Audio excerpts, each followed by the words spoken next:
Are you guys, कैसे हैं आप सभी। स्वागत है आप सभी का मेरे साथ में। मेरा नाम है सुभद्रा माधनकर। सो बच्चों, कैसे हो आप सभी। A very good evening. आपको पता है कि आप सभी के टीचर्स इस बार हाफ ईयरली स्पेशल में एग्जाम्स के जितने भी इंपॉर्टेंट क्वेश्चंस है लेकर के आ रहे हैं। सो फटाफट से एक बारी क्लासेस को शेयर कर दीजिए। और अगर आप लोग चैनल पर नए हैं गाइस, तो चैनल को सब्सक्राइब करना ना भूले और अपने बाकी सारे दोस्तों में शेयर कर दीजिए फटाफट से। अ वेरी गुड इवनिंग सभी को। A very very very good evening. A very good evening बच्चों। कैसे सारे स्टूडेंट्स? सारे बच्चे मस्त है, बहुत जबरदस्त है। हाँ जी, चलिए। तो जैसे आपको पता है कि आज की जो क्लास है इसमें हम लोग पूरे के पूरे चैप्टर नंबर 1 एंड 2 के एंड जो 3 के थोड़े बहुत क्वेश्चंस इंपॉर्टेंट है उनको कवर अप करने वाले हैं। A to Z बच्चों आपको मैं हर एक छोटी छोटी पॉइंटर्स के ऊपर बात करवाऊंगी। बहुत प्यार से हम लोग समझेंगे, आराम से समझेंगे। एंड सबसे इंपॉर्टेंट पार्ट, मैंने एक चीज नोटिस करी है, बहुत सारे बच्चों को आता तो है लेकिन उनको क्वेश्चन के आंसर करने नहीं आता। ऐसा सबके साथ में प्रॉब्लम होता है। तो बच्चों, आपकी प्रॉब्लम्स के सॉल्यूशंस मैं करवाऊंगी। डोंट वरी, पैनिक मत होना। आपकी सुभद्रा मैम आपके साथ में, ठीक है। केमिस्ट्री में स्पेशली मुझे पता है बहुत हार्ट अटैक आ जाता है क्वेश्चन को देख करके, तो इन सब चीजों में आप लोग बिल्कुल भी मत पड़िएगा। एंड फटाफट से गाइस क्लास को शेयर कर दीजिए। एक बार वापस से लाइक करना ना भूलिएगा, तेजी से बच्चों। हाँ जी, राधे राधे सभी को। A very good evening.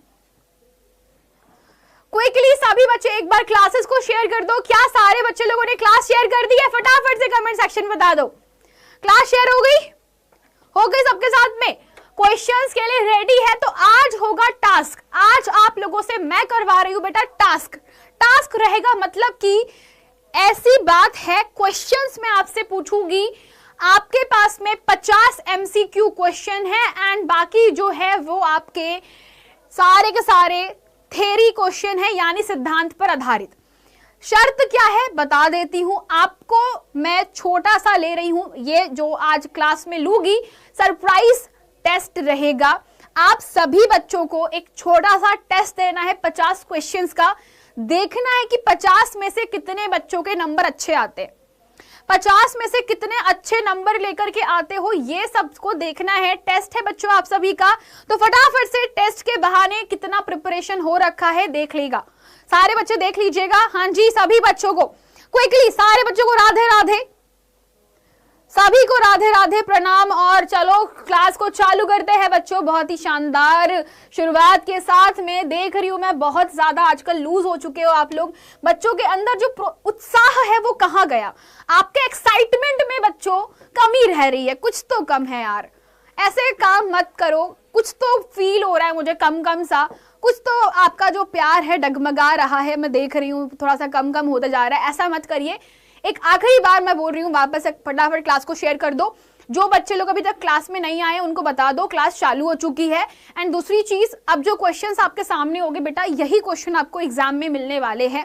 तो ऑलवेज मैं बोलती हूँ कि जो सुभद्रा मैम प्रॉमिस करती है वो आपको करवाती ही है। तो सुभद्रा मैम जैसे आपके इस बार लेकर आई है टेस्ट, जो कि सरप्राइज टेस्ट है। ऑफ कोर्स ये सरप्राइज टेस्ट है, ठीक है। तो आपको 2 से 3 चीजों के ऊपर पॉइंटर्स में समझाऊंगी कि पहला पॉइंट, एग्जाम में क्वेश्चंस को कैसे सॉल्व करना है। अगर क्वेश्चन समझ में नहीं आ रहा है तो उसका उत्तर कैसे लिखा जाता है। उत्तर लिखना ही बेटा एक कला होती है जो हर किसी बच्चे को नहीं आता।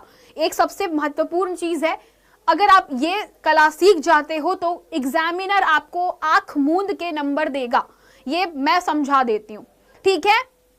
जिस बच्चे को कुछ भी याद नहीं है आज की क्लास के बाद में आप भूलोगे नहीं। ओके, चालू करें क्लास को। तो चलो बच्चों क्लास को चालू करते हैं फटाफट से।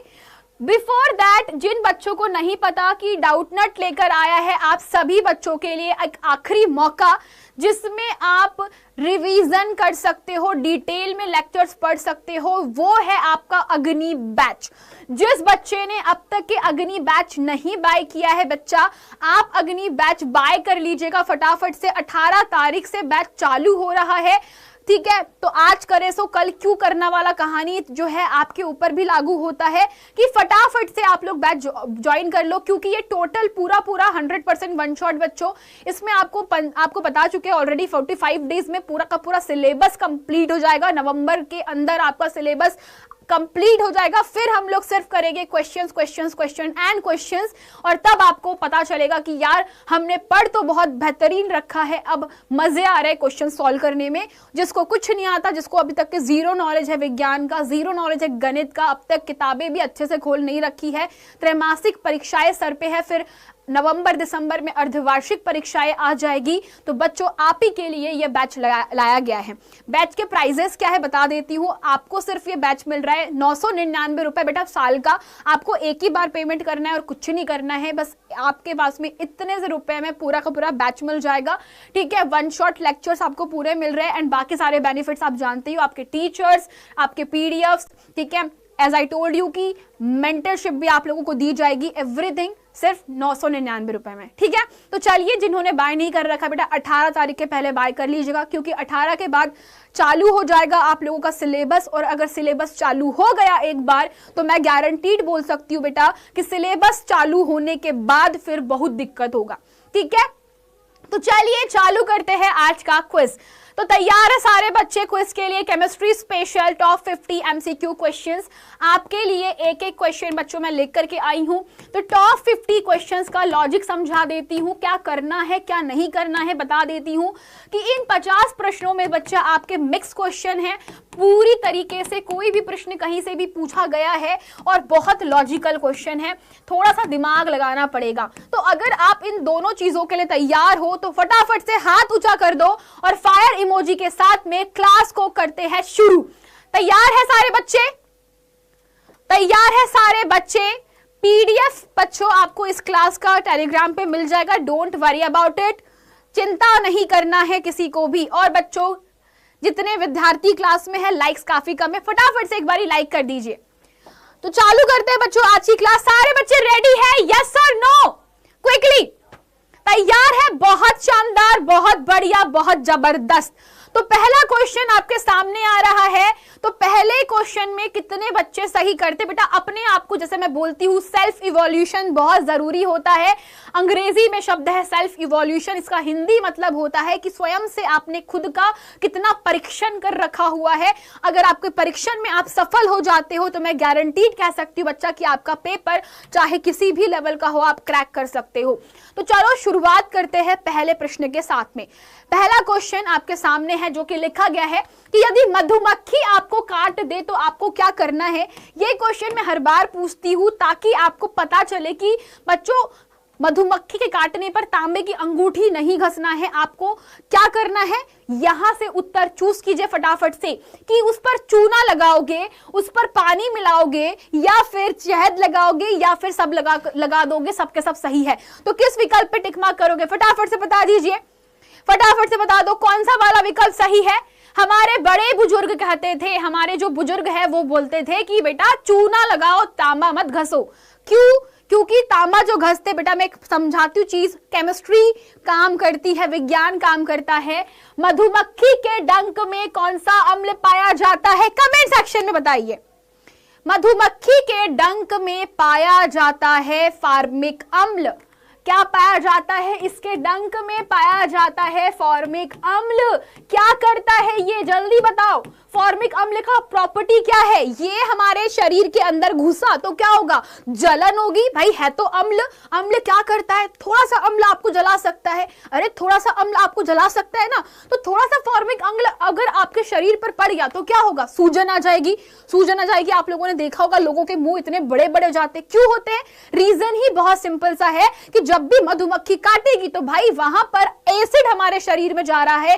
सिर्फ मधुमक्खी नहीं, सभी जीव जंतु जो हमें काट रहे होते हैं अक्सर उनमें कोई ना कोई एसिड प्रेजेंट होता है। तो हम क्या करेंगे? उसे न्यूट्रलाइज करेंगे। हम क्या करेंगे? फॉर्मिक अम्ल है तो हम इसे न्यूट्रल करेंगे, यानी उदासीन करने की प्रयत्न करेंगे। तो उदासीन करने के लिए हम इसमें कोई क्षार को मिलाएंगे, हम किसी क्षार को मिलाएंगे। क्षार कौन होगा? क्षार कौन होगा? क्षार होगा चूना। चूने की प्रकृति होती है क्षार, क्योंकि बेटा चूने के डब्बे के अंदर जो चूना होता है वो कैल्शियम हाइड्रोक्साइड होता है। तो कैल्शियम हाइड्रोक्साइड CaOH का होल 2 एक क्षार है जो कि हमारे इस प्रभाव को निष्क्रिय कर देगा और हमें राहत मिलेगी। तो अगली बार से कोई चिल्लाने मत बैठना, हुई मां मधुमक्खी काट दी, ठीक है। चलो अगले क्वेश्चन पे बढ़ते हैं। नेक्स्ट क्वेश्चन, अब दूसरा क्वेश्चन भी चूने से संबंधित है। याद रखना एग्जाम में चूना हर किसी का फेवरेट क्वेश्चन होता है, चाहे वो आपका बेटा त्रैमासिक परीक्षा हो, चाहे आपकी अर्धवार्षिक परीक्षा हो, चाहे आप लोगों की फाइनल्स हो, चूने पे आधारित प्रश्न रसायन विज्ञान में मिलेंगे ही मिलेंगे। तो चूना लगाते हैं आज हमारी क्लास में। तो चूना लगाते बच्चा तो बोला गया है चूने का पानी का रंग दूधिया कब होगा।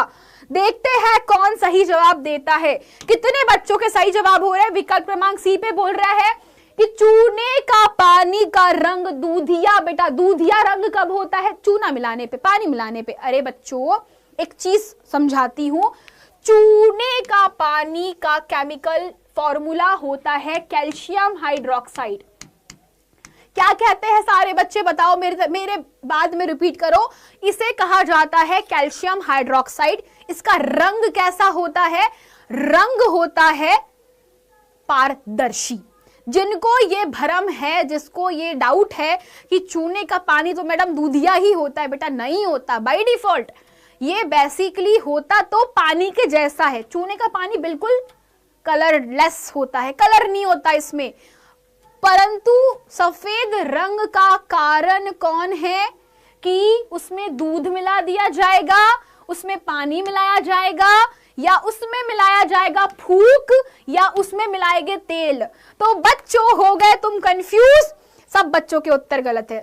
बताना एक बारी, पोल दिखाइए मुझे, पोल दिखाइए फटाफट से पोल वाले भैया। तो बच्चों सिर्फ 13% बच्चों ने सही जवाब दिया इसमें। अरे क्या हो गया, क्या हो गया मैडम, क्या हो गया? गलत कैसे हो गया क्वेश्चन का आंसर? तो बेटा प्रॉब्लम पता है कहां है?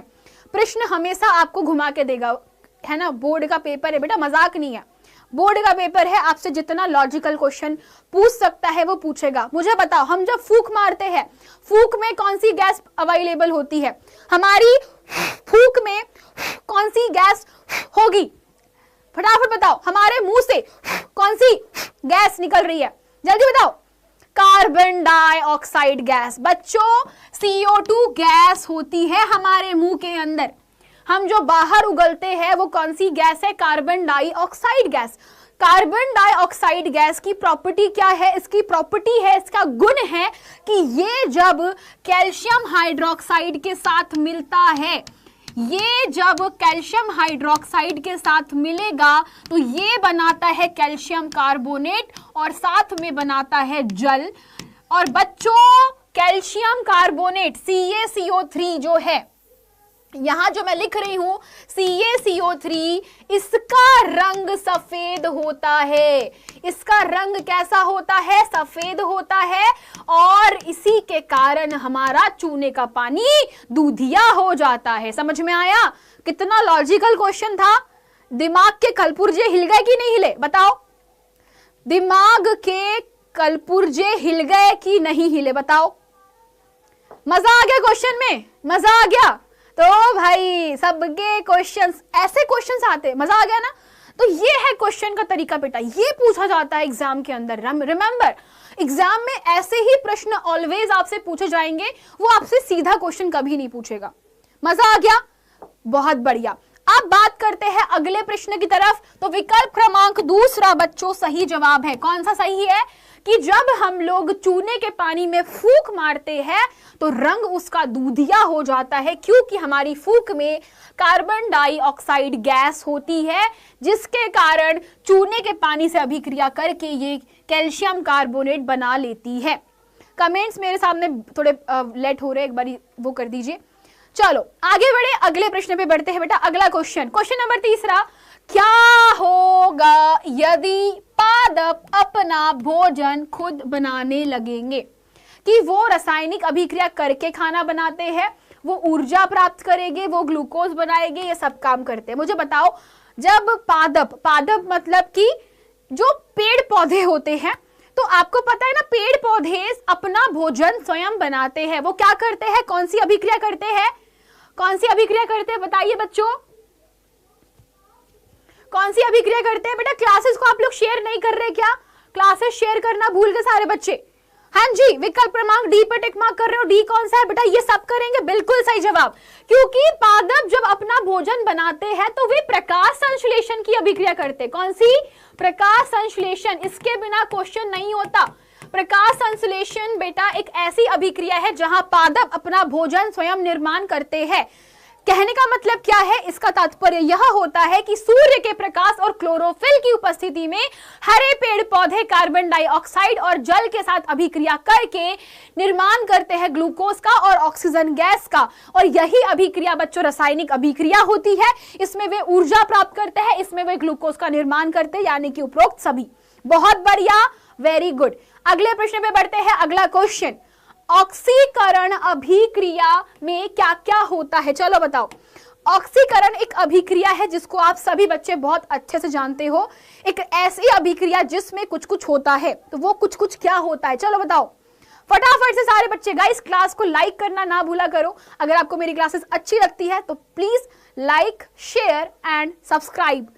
ओके, कितना सारे भाई? बोर्ड का टारगेट 450 नहीं बेटा, 500 में से 500 रखो, 600 में से 600 रखो। क्योंकि तुमको बता दूं 500 में से 500 लेकर आओगे तब जाके 90% बनेगा। लॉजिक दिमाग में जब 90% वाली, जब 100% वाली तब तैयारी करते हो तब जाके आप लोगों का 90% मार्क्स आता है। Remember this part. किस पे टिक मार्क कर रहे हो? ऑप्शन नंबर डी के ऊपर कि ऑक्सीकरण अभिक्रिया में हाइड्रोजन गैस बाहर निकलती है। बेटा एक ऐसी अभिक्रिया जहां पे यौगिक से हाइड्रोजन गैस बाहर निकल जाती है। एक ऐसी अभिक्रिया जिसमें ऑक्सीजन का संयोग होता है। एक ऐसी अभिक्रिया जिसमें क्लोरीन जो है जुड़ जाती है। ठीक है, तो ये सभी के सभी बेटा उत्तर सही होते हैं। किसके लिए? ऑक्सीकरण अभिक्रिया के लिए। जिन बच्चों को नहीं पता था उनको पता चल गया। ऑक्सीकरण अभिक्रिया बेटा ऐसी अभिक्रिया होती है जहां पर ऑक्सीजन का योग होता है। एक उदाहरण समझा दूं क्या? उदाहरण से समझाऊं कि समझदार हो तुम लोग? उदाहरण बताओ कि कर लोगे?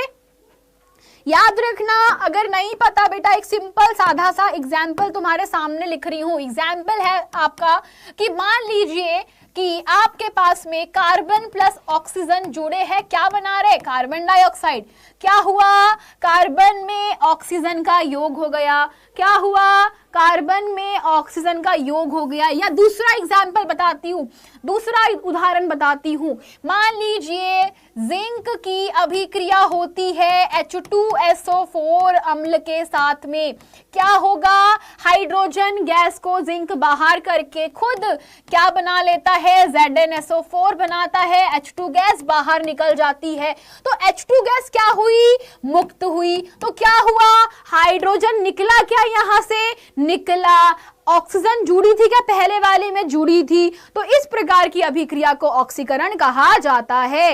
याद रखोगे? एग्जाम्पल याद रखोगे? नहीं भी आता है कर लेना। ठीक है, तुम लोग को दिमाग में यह रखना है कि जरूरी नहीं है कि जो किताब में रिएक्शन दी है वही लिखो। जो तुम्हारे दिमाग में उस टाइम पर आ रही हो फटाफट से लिख करके काम खत्म करना। ठीक है, अगले क्वेश्चन पे बढ़ते बेटा।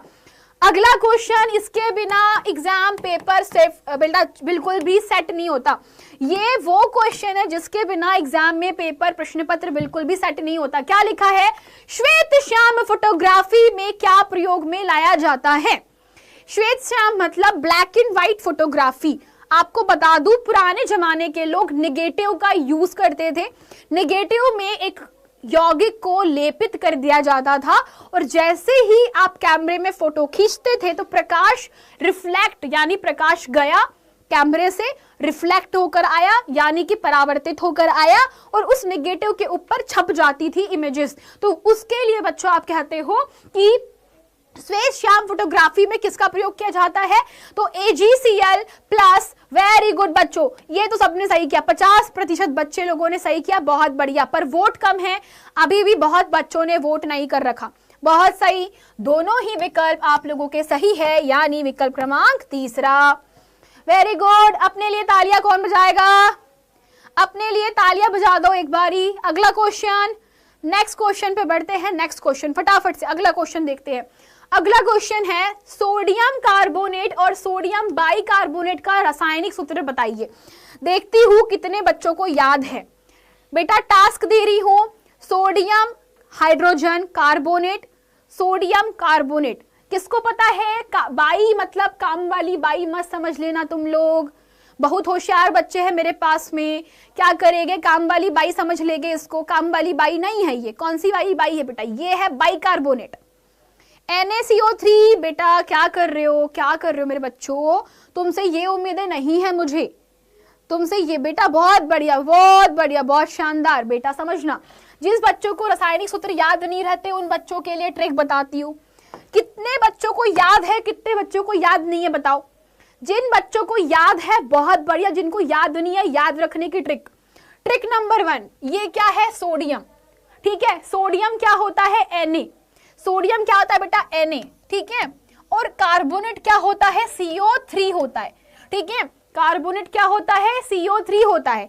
मुझे पता है कि सोडियम की संयोजकता 1 है तो कार्बोनेट के पैर के नीचे 1 आएगा, और कार्बोनेट की संयोजकता 2 है तो इसको आप सोडियम के पैर के नीचे मार दोगे। कितना आ गया? Na2CO3। कितना आया? Na2 भूलना मत, Na2CO3। और यहां पर जब लिखा है बाइकार्बोनेट, बाइकार्बोनेट का मतलब होता है कि अब कार्बोनेट के साथ में हाइड्रोजन है। बाइकार्बोनेट का मतलब क्या होता है कि अब कार्बोनेट के साथ में हाइड्रोजन है। सो नाउ यहां पे क्या लिखोगे? यहां पर आपके पास में जो वैल्यू होगी वो होगी NaHCO3। ये है सोडियम हाइड्रोजन कार्बोनेट। इसे क्या कहते हैं? क्या कहते हैं? Baking soda. Baking soda. और सोडियम कार्बोनेट को क्या कहते हैं?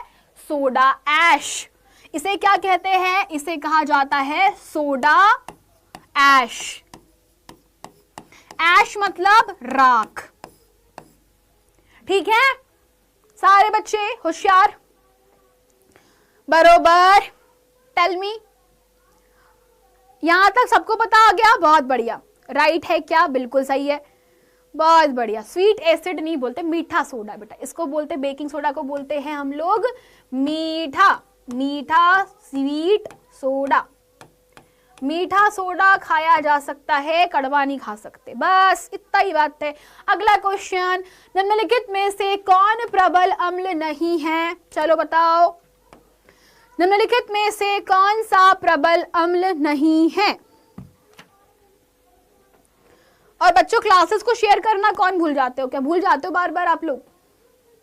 निम्नलिखित में से कौन सा प्रबल अम्ल नहीं है? हाइड्रोक्लोरिक अम्ल, H2SO4। हाँ जी बच्चों, किस पर टिक मार्क कर रहे हो? चलो बताओ फटाफट से। So we can say what is the right answer? हाँ जी, तो आपसे पूछा जा रहा है कि प्रबल अम्ल, बेटा प्रबल अम्ल का मतलब क्या होता है? जिसका pH 0 नहीं होगा।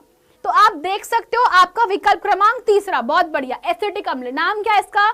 देखो जब भी केमिस्ट्री पढ़ो छोटे छोटे काम करते चलो। जैसे यहाँ पे लिखा है एसिटिक अम्ल, तो ये इसका नाम क्या है? एसिटिक अम्ल। नाम नहीं भूलने का। भूलोगे क्या? नाम भूलोगे? चलो बताओ, नाम भूलोगे?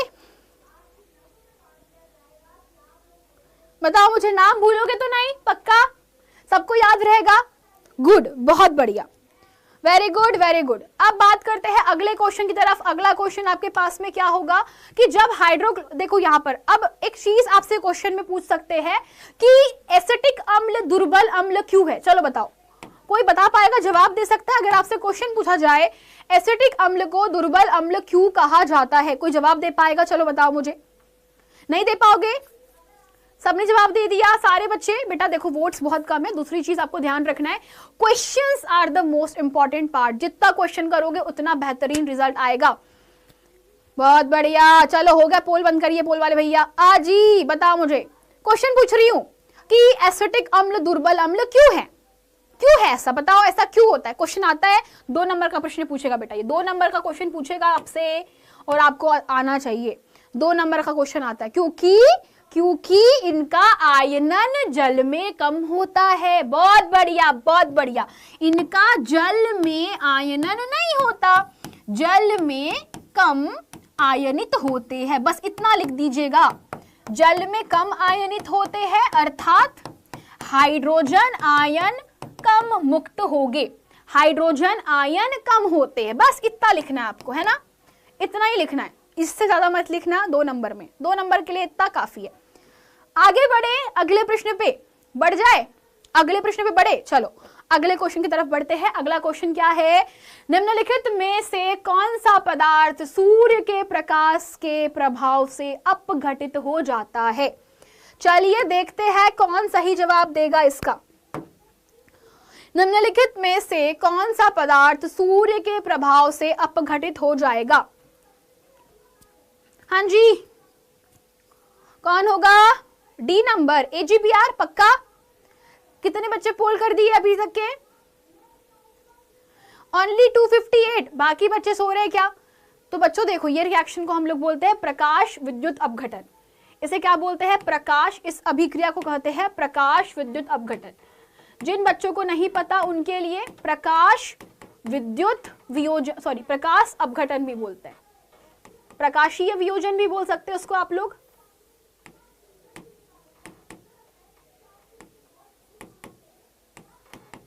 प्रकाशीय वियोजन का मतलब क्या होता है, प्रकाशीय वियोजन का मतलब होता है कि आप लोगों ने क्या करा, इसको सूर्य के प्रकाश में रखा। तो प्रकाश में क्या होती है, ऊर्जा होती है। तुम्हारे क्लास के प्रकाश की बात नहीं कर रही हूं, प्रकाश मतलब सूर्य का प्रकाश, आपके घर का जो ट्यूबलाइट होता है उसके भी प्रकाश में ऊर्जा होती है। तो लाइट में क्या होती है, एनर्जी होती है, ऊर्जा होती है। एंड ऊर्जा जो है वो क्या करती है, इन यौगिकों को तोड़ देती है। तो वियोजन मतलब क्या होता है, टूट जाना। और बिल्कुल सही जवाब है सिल्वर ब्रोमाइड और सिल्वर क्लोराइड। 2 यौगिक याद रखिएगा, AgCl और AgBr, दोनों के लिए ये कथन कैसा होता है, सत्य है। ठीक है, हाँ, तुम्हारे क्लास का कितने खुश रहते हो, मेरे क्लास में भी प्रकाश है मैडम, है ना। हाँ, अगला क्वेश्चन, सिल्वर नाइट्रेट के विलयन में कॉपर डालने पर रिक्त स्थान धातु की प्राप्ति होती है। बताओ मुझे, किस धातु की प्राप्ति करोगे।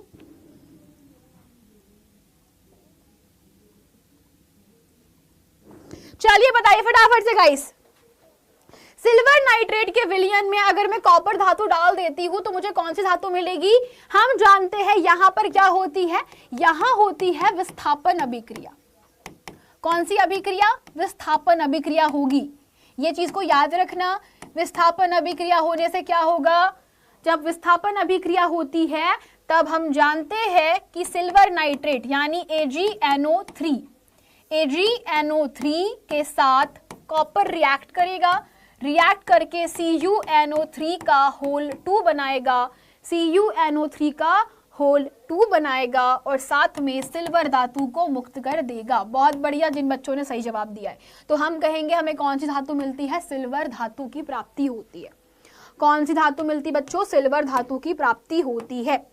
अगले प्रश्न पे बढ़ते हैं। अगला क्वेश्चन आपके सामने आ रहा है। अगला क्वेश्चन, वेरी गुड, सिल्वर धातु ऑप्शन नंबर पहला सही जवाब है। अगले प्रश्न पे बढ़े। अगला क्वेश्चन आपके सामने है, श्वसन एक रिक्त स्थान रासायनिक अभिक्रिया होती है।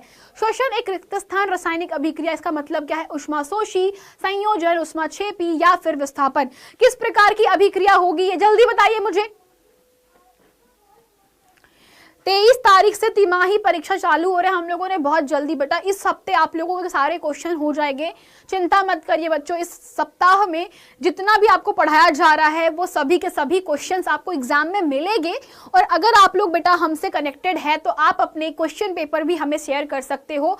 आपको पता है अगर आप लोग मुझे इंस्टाग्राम पे मैसेज करते हो, मतलब मैं हमेशा देखती रहती हूँ, तो आप लोग अगर कुछ मीनिंगफुल एक चीज बता दूं, बहुत सारे बच्चे एवं मैडम हाय बोल दो मैडम, ये कर दो मैडम, वो में नहीं हो पाएगा मेरे से बेटा। मैं सिंपल बात बोलती हूँ, तुम मुझसे क्वेश्चन पूछोगे मैं जवाब दे सकती हूँ, इससे ज्यादा कुछ नहीं। मतलब मैं थोड़ी सी ना प्राइवेट टाइप की बंदी हूँ, मुझसे ज्यादा बातें मतलब नहीं हो पाती, मैं नहीं बात कर पाती ज्यादा, है ना। तो आपको एक चीज ध्यान रखना है कि सुभद्रा मैम को जब भी आप क्वेश्चन मतलब जब भी मैसेज करो तो कुछ ना कुछ क्वेश्चन पूछा करो। मुझे क्वेश्चन पूछोगे मैं तुमको बहुत सारा ज्ञान दे सकती हूँ, पर तुम सबसे बोलोगे मैडम आपकी शादी हुई कि नहीं। बेटा ये इन सब क्वेश्चन के लिए मेरे पास में आंसर नहीं होता है ना, मैं बिल्कुल भी इन सब चीज़ों में इंटरेस्ट नहीं ले पाती हूँ। तो आप लोग थोड़ा सा इस चीज़ों का ध्यान रखा कीजिए, ठीक है। तो बस इतना ही बोलूँगी मैं आपको। हाँ जी, किस पर टिक मार्क कर रहे हो सारे बच्चे? उष्माक्षेपी। तो श्वसन में क्या होती है? ऊर्जा मुक्त होती है, तो हम कहेंगे ऊर्जा की मुक्ति, अतः हम कहेंगे उष्माक्षेपी अभिक्रिया है। बहुत बढ़िया। अगला क्वेश्चन आपके सामने है, अम्ल और भस्म के बीच में होने वाली रासायनिक अभिक्रिया को आप क्या कहते हो?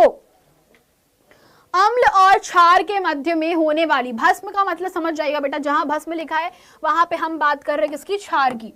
ठीक है, अम्ल और क्षार के मध्य में जो रासायनिक अभिक्रिया होती है वो कैसी होती है? उदासीनीकरण, वियोजन, उष्माशोषी या फिर विस्थापन? कौन सी होती है? बहुत सही जवाब दे रहे हो आप लोग, वेरी गुड वेरी गुड। इसे हम लोग क्या कहते हैं? उदासीनीकरण अभिक्रिया। क्यों कहते हैं? क्योंकि हमें लवण और जल की प्राप्ति होती है, तो लवण और जल को हम उदासीन विलयन कहते हैं। इसका पीएच मान कितना होता है?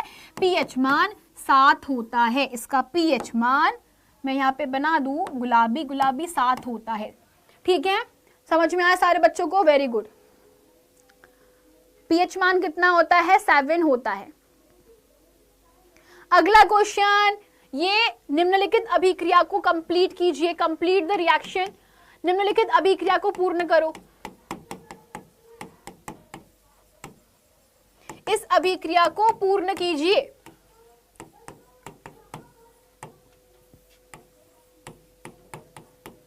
चलो देखती हूं कितने बच्चे कर पाते हैं। तो अभिक्रिया है जिंक के साथ में रिक्त स्थान को आप क्रिया करवा रहे हो। रिक्त स्थान अभिक्रिया करके ZnSO4 बना रहा है और रिक्त स्थान को मुक्त कर रहा है। तो ये रिक्त स्थान कौन है? बहुत होशियार बेटा, कौन है? कौन हो सकता है? एक दिमाग लगाना, आपको एक ट्रिक बताती हूँ, जब भी ऐसा कुछ दिख जाए एक ट्रिक बताती हूँ। मुझे पता है बहुत सारे बच्चों को याद होगा, पर जिन बच्चों को याद नहीं है समझना, जिंक क्या है बच्चों? जिंक को हम क्या कहते हैं? धातु। धातु ने रिक्त स्थान से अभिक्रिया करी है। ठीक है, तो यहां पर आप लोग बहुत सारे रिएक्शन, तो यहां पर आप लिख सकते हो CuSO4। CuSO4 एक धातु का लवण है, धातु का लवण है, और धातु के लवण के साथ में आप जब अभिक्रिया करवाते हो तो यहां बनेगा जिंक SO4 और कॉपर मुक्त हो जाएगी। तो एक अभिक्रिया ये है, परंतु बहुत सारे बच्चे एक और अभिक्रिया कहेंगे। कौन सी पता है? जिंक के साथ में आप अभिक्रिया करवा दीजिए H2SO4 की, यहां पर भी क्या हो रहा है? विस्थापन हो रहा है। तो आप कह सकते हो कि बेटा कोई भी विस्थापन अभिक्रिया आप लोग करवा सकते हो जिसमें सल्फेट एक यौगिक है। तो यहां पर क्या किया आप लोगों ने? ये दोनों ही अभिक्रिया सत्य है, दोनों अभिक्रिया ट्रू है। आप लोग जो बोलो, यहां पर मैं एक और रिएक्शन लिख सकती हूँ, आप यहां पर लिख दीजिए FeSO4, ये भी सही है। अगर आप लोग लिख देते हो FeSO4 प्लस H2, बेटा ये भी सत्य है। सॉरी, H2 लिख रही हूं मैं यहाँ पे, this is H2, this is Fe, see sorry ZnSO4 plus Fe। ये सभी अभिक्रियाएं सत्य है। अगर आप लोगों को बेटा केमिस्ट्री आती है, ठीक है, तो आप सभी विद्यार्थी इतना लिख सकते हो, ये सभी जो अभिक्रियाएं सत्य है। अगले प्रश्न पे बढ़े। हाँ बिल्कुल, विस्थापन अभिक्रिया का उदाहरण है, आप विस्थापन अभिक्रिया का बेटा एग्जाम्पल यहाँ पर छाप सकते हो। अगला क्वेश्चन आपके सामने है, क्वेश्चन है NO2 का धुआं किस रंग का होता है? सभी बच्चे एक बार फटाफट से बता दीजिए, नाइट्रोजन डाइऑक्साइड का कलर क्या होता है? NO2 क्या है? Nitrogen dioxide. One of the most important question exam में पूछ लिया जाता है। ठीक है, इसका ये क्वेश्चन, या फिर आपसे बच्चा लेड नाइट्रेट का वियोजन जरूर पूछेगा। तो लेड नाइट्रेट का आपको वियोजन याद रखना है, वियोजन अभिक्रिया इसकी पूछ ली जाती है एग्जाम के अंदर। तो आपको ध्यान रखना है कि जब लेड नाइट्रेट का वियोजन किया जाता है, लेड ऑक्साइड, नाइट्रोजन डाइऑक्साइड और ऑक्सीजन की प्राप्ति होती है।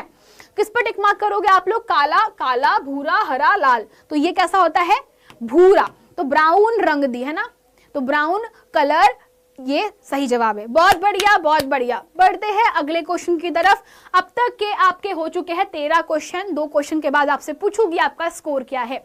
अगला क्वेश्चन है, लोहे पर चढ़ने वाली जंग की परत किस कलर की होती है? आपने देखा है कि लोहे के ऊपर क्या होता है, एक परत चढ़ जाती है, उसका रंग क्या होता है, आपसे पूछ रही हूं मैं। भूरे रंग का, हरे रंग का, लाल रंग का या फिर काले रंग का? आप सभी बच्चे लोगों ने जरूर लोहे के ऊपर जंग लगते हुए देखा होगा। आपको पता है कि जब लोहे के ऊपर जंग लग जाता है तो एक बहुत ही अच्छा सा शेड आता है, और वो है बच्चा कौन से रंग का? एक बार पोल दिखाना मुझे, पोल दिखाइए भैया, भैया पोल दिखाइए मुझे।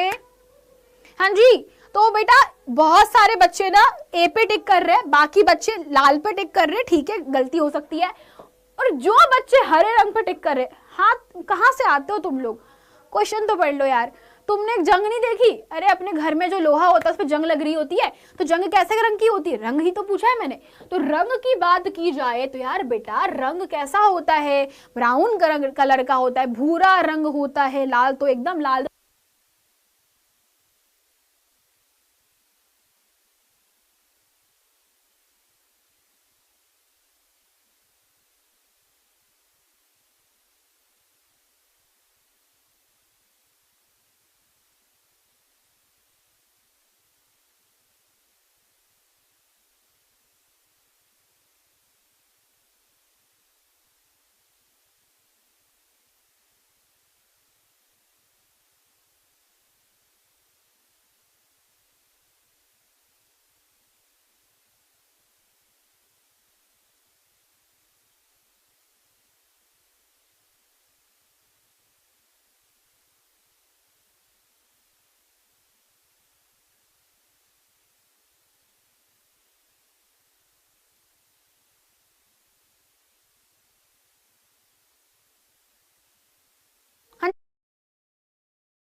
अरे वॉइस बंद हो गया, आ रही है आवाज? पक्का आ रही है ना आवाज? Okay okay okay, now it is okay. Yes, चलो आ गई आ गई आ गई आ गई आ गई, अरे आ गई आ गई, आवाज आ गई आ गई, बंद हो गया गलती से। हाँ जी आ गई। चलो बताओ कौन सी अभिक्रिया, नाम क्या है इसका? रेडॉक्स अभिक्रिया। रेडॉक्स अभिक्रिया का मतलब क्या होता है? उपचयन को हम लोग बोलते हैं बेटा ऑक्सीडेशन का ऑक्स, अपचयन को हम लोग बोलते हैं रेड, तो इसका हो गया रेड ऑक्स। तो इसको अंग्रेजी में कहा जाता है रेड ऑक्स, ठीक है, हिंदी में भी फिर इसको वही बोल दिया, रेडॉक्स अभिक्रिया। Very good. अगले प्रश्न की तरफ बढ़ते हुए बच्चों, वेरी गुड। मैग्नीशियम का वायु की उपस्थिति में जलना क्या कहलाता है? जब मैग्नीशियम की जो अभिक्रिया होती है, आप लोगों ने देख रखा होगा कि मैग्नीशियम वायु की उपस्थिति में सफेद सफेद उजाले के साथ में जलती है, या सफेद रंग के प्रकाश के साथ में, या सफेद ज्वाला के साथ में जलती है। तो उस सफेद ज्वाला को आप बेसिकली क्या बोलते हैं? इस अभिक्रिया का नाम क्या है? ऑक्सीकरण, अपचयन, ऊर्ध्वपातन, वाष्पन। किसको बोलोगे? हमने अभी अभी सीखा था। बहुत बढ़िया बच्चों, शानदार जवाब। मैग्नीशियम जब ऑक्सीजन से अभिक्रिया करती है तो मैग्नीशियम का ऑक्साइड बनाती है, यानी क्या हुआ? ऑक्सीजन का योग हुआ। Very good. क्या हुआ? ऑक्सीजन का योग हुआ, जिसे हम लोग मैग्नीशियम ऑक्साइड कहते हैं, यानी कि ऑक्सीकरण अभिक्रिया, या हिंदी में बच्चों कहा जाए तो उपचयन अभिक्रिया। इसे उपचयन अभिक्रिया के नाम से जानते हैं। क्लियर है सभी को? क्या बोलेंगे बच्चों? रोना नहीं मेरे बच्चा, क्लास के अंदर रोना नहीं है, अपना मनोबल कमजोर मत करो। मुझे पता है अगर अपने आप में आत्मविश्वास रखोगे तो ये आत्मविश्वास आपको कहीं ना कहीं जरूर लेकर के जाएगा। अक्सर आप लोग यही गलतियां करते हो कि हम जब क्वेश्चन को सॉल्व नहीं कर पाते हैं तो बहुत दिमाग खराब हो जाता है और उस प्रश्न को ही हम छोड़ कर आ जाते हैं एग्जाम में। ये गलती कभी मत करना, क्योंकि प्रश्न कई बार सिर्फ दिखने में टफ लगता है, दिखने में कठिन होता है, पर उसकी जटिलता वास्तव में उतनी नहीं होती। वो बहुत आसान प्रश्न होता है, ठीक है? तो इन सब चीजों का ध्यान रखिएगा। अगला क्वेश्चन, 15 में से 15 कितने बच्चों के सही हुए? 15 में से कितने नंबर आए? सभी बच्चे कमेंट सेक्शन में बताएंगे। और अब बढ़ते हैं अगले क्वेश्चन पे। दानेदार जिंक पर तनु हाइड्रोक्लोरिक एसिड डालने से कौन सी गैस उत्पन्न होती है? दानेदार जिंक पर तनु हाइड्रोक्लोरिक गैस डालने से कौन सी गैस निकलेगी? तो जिंक पर हाइड्रोक्लोरिक अम्ल है, ये कौन है बेटा? अम्ल है। हम जानते हैं अम्ल धातुओं के साथ अभिक्रिया करके कौन सी गैस मुक्त करते हैं? अगला क्वेश्चन, बहुत बढ़िया। 15 में से 15, 15 में से 14, बहुत बढ़िया बहुत बढ़िया। सारे बच्चे जवाब देंगे। क्या लिखा हुआ है कि दानेदार जिंक पर तनु हाइड्रोक्लोरिक अम्ल डालने से कौन सी गैस उत्पन्न होती है? हाइड्रोजन गैस मुक्त होती है। ये इंपॉर्टेंट है, एग्जाम में पूछ लिया जाता है। ओके, अगले क्वेश्चन पे बढ़े। नेक्स्ट क्वेश्चन, फटाफट, अब फटाफट रैपिड खेलेंगे, अब रैपिड क्वेश्चन करेंगे हम लोग, ठीक है। अगला क्वेश्चन आपके सामने क्या लिखा गया है कि जल को जीवाणु रहित बनाने के लिए उपयोगी पदार्थ क्या होता है? अगर आप लोग जल के कीटाणुओं को नाश करना चाहते हो तो इसमें कौन सा पदार्थ आप लोग प्रयोग करोगे? धावन सोडा, बेकिंग सोडा, फिटकरी, विरंजक चूर्ण? फटाफट से बताइए मुझे, किसका प्रयोग करोगे? गाइस टिक मार्क कर दीजिए और एक बार फटाफट से क्लास को शेयर कर दो वापस से, फटाफट से। किस पे? डी नंबर पे, बिल्कुल सही। हम लोग जल की अगर जीवाणु मारना चाहते हैं तो हमें चाहिए क्लोरीन। किसके पास पाई जाती है? विरंजक चूर्ण, जिसका फॉर्मूला कैल्शियम ऑक्सोक्लोराइड होता है। बेटा ये फॉर्मूला याद रखना, एग्जाम में पूछ लिया जाता है। ओके, बहुत बढ़िया। अगले क्वेश्चन पे बड़े बेटा, तो रैपिड फायर आपके पास में, मैं टाइम कम दूंगी, देखती हूँ कितने बच्चे जवाब दे पाते हैं। तो फटाफट फटाफट आपके पास में है अगला क्वेश्चन। अगला क्वेश्चन है, विरंजक चूर्ण पर तनु सल्फ्यूरिक अम्ल की अभिक्रिया से कौन सी गैस निकलती है? विरंजक चूर्ण कैल्शियम ऑक्सोक्लोराइड पर अगर आप लोग बेटा अम्ल का प्रयोग कर दोगे, H2SO4 का यूज कर दोगे, तो कौन सी गैस निकलेगी? बताओ मुझे फटाफट से, कौन सी गैस मुक्त होगी?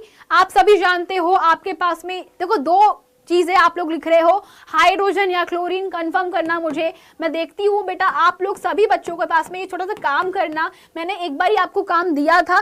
कमेंट सेक्शन क्लास खत्म होने के बाद ये क्वेश्चन को आप लोग मुझे एक्सप्लेन करोगे, क्योंकि बहुत प्यारी सी चीज है। ये अम्ल है और ये आपके पास में लवण है। क्या होता है अम्ल किसी लवण के साथ में जब रिएक्ट करता है?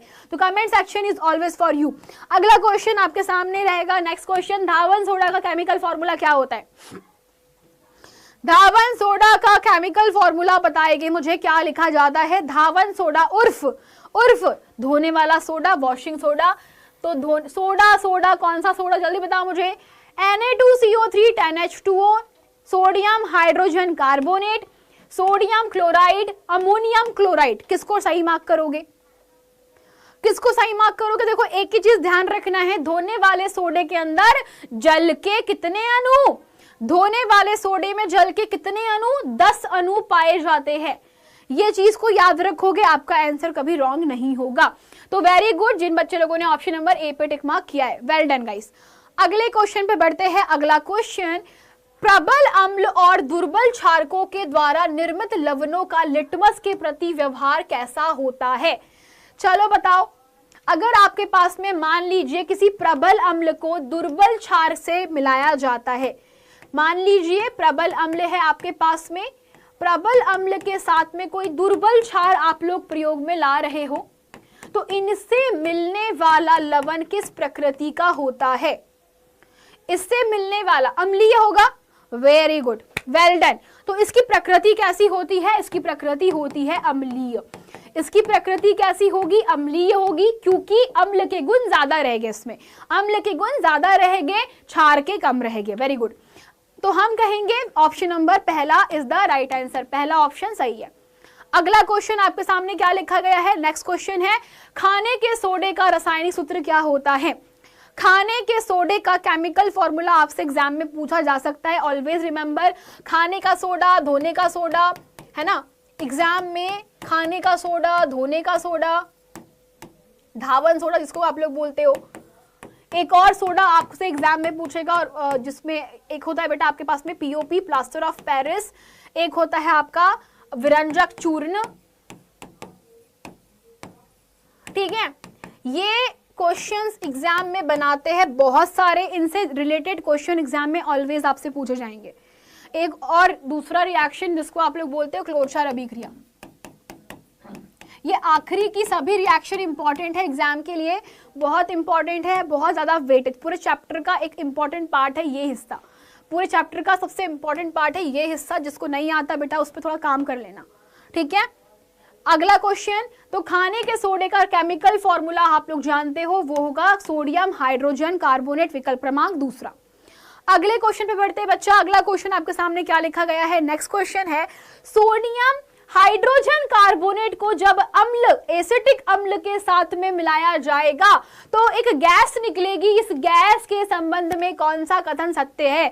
ट्रिक बता दूं, ट्रिक बेटा, ट्रिक बता देती हूं। ट्रिक है तुम्हारे पास में कि ये तुम्हारा एक एक्स कार्बोनेट है, एक्स का हाइड्रोजन कार्बोनेट है, यानी मेटल का हाइड्रोजन कार्बोनेट होता है।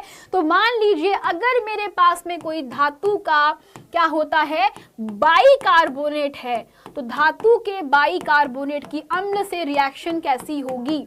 ठीक है, तो जल्दी से बताइए मुझे कि यहां पर कौन सी गैस मुक्त होती है? कौन सी गैस मुक्त होगी? यह चूने के पानी को कलरलेस कर देगा, यह जलती हुई लकड़ी के टुकड़े को बुझा देगा, आग पकड़ लेगा, गंध बहुत तेज होती है। देखती हूँ उसके आंसर कितने बच्चे। बेटा ट्रिक तुमको याद रखनी है। ये कौन है? अम्ल है। ये कौन है? कार्बोनेट है। कौन सी गैस निकलेगी?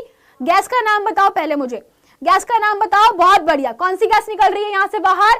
Carbon dioxide gas. Carbon dioxide gas का गुण होता है आग बुझाने का। ये गैस क्या करती है बेटा? आग बुझा देती है। CO2 गैस ऑलवेज आग बुझा देती है। CO2 गैस का काम होता है आग बुझाने का। Remember this part. तो जहां पर आग बुझाने वाला काम होता है वहां पर आप बोलोगे कि ये विकल्प क्रमांक बी नंबर सही होगा। ठीक है, तो option number B not A, B number is the correct answer. बच्चों एकदम से क्वेश्चन के आंसर पे मत पहुंचेगा, B number is the right answer. अगला क्वेश्चन आपके सामने है, गुणों के आधार पर तत्वों को कितनी श्रेणियों में बांटा गया है? चलिए बताइए।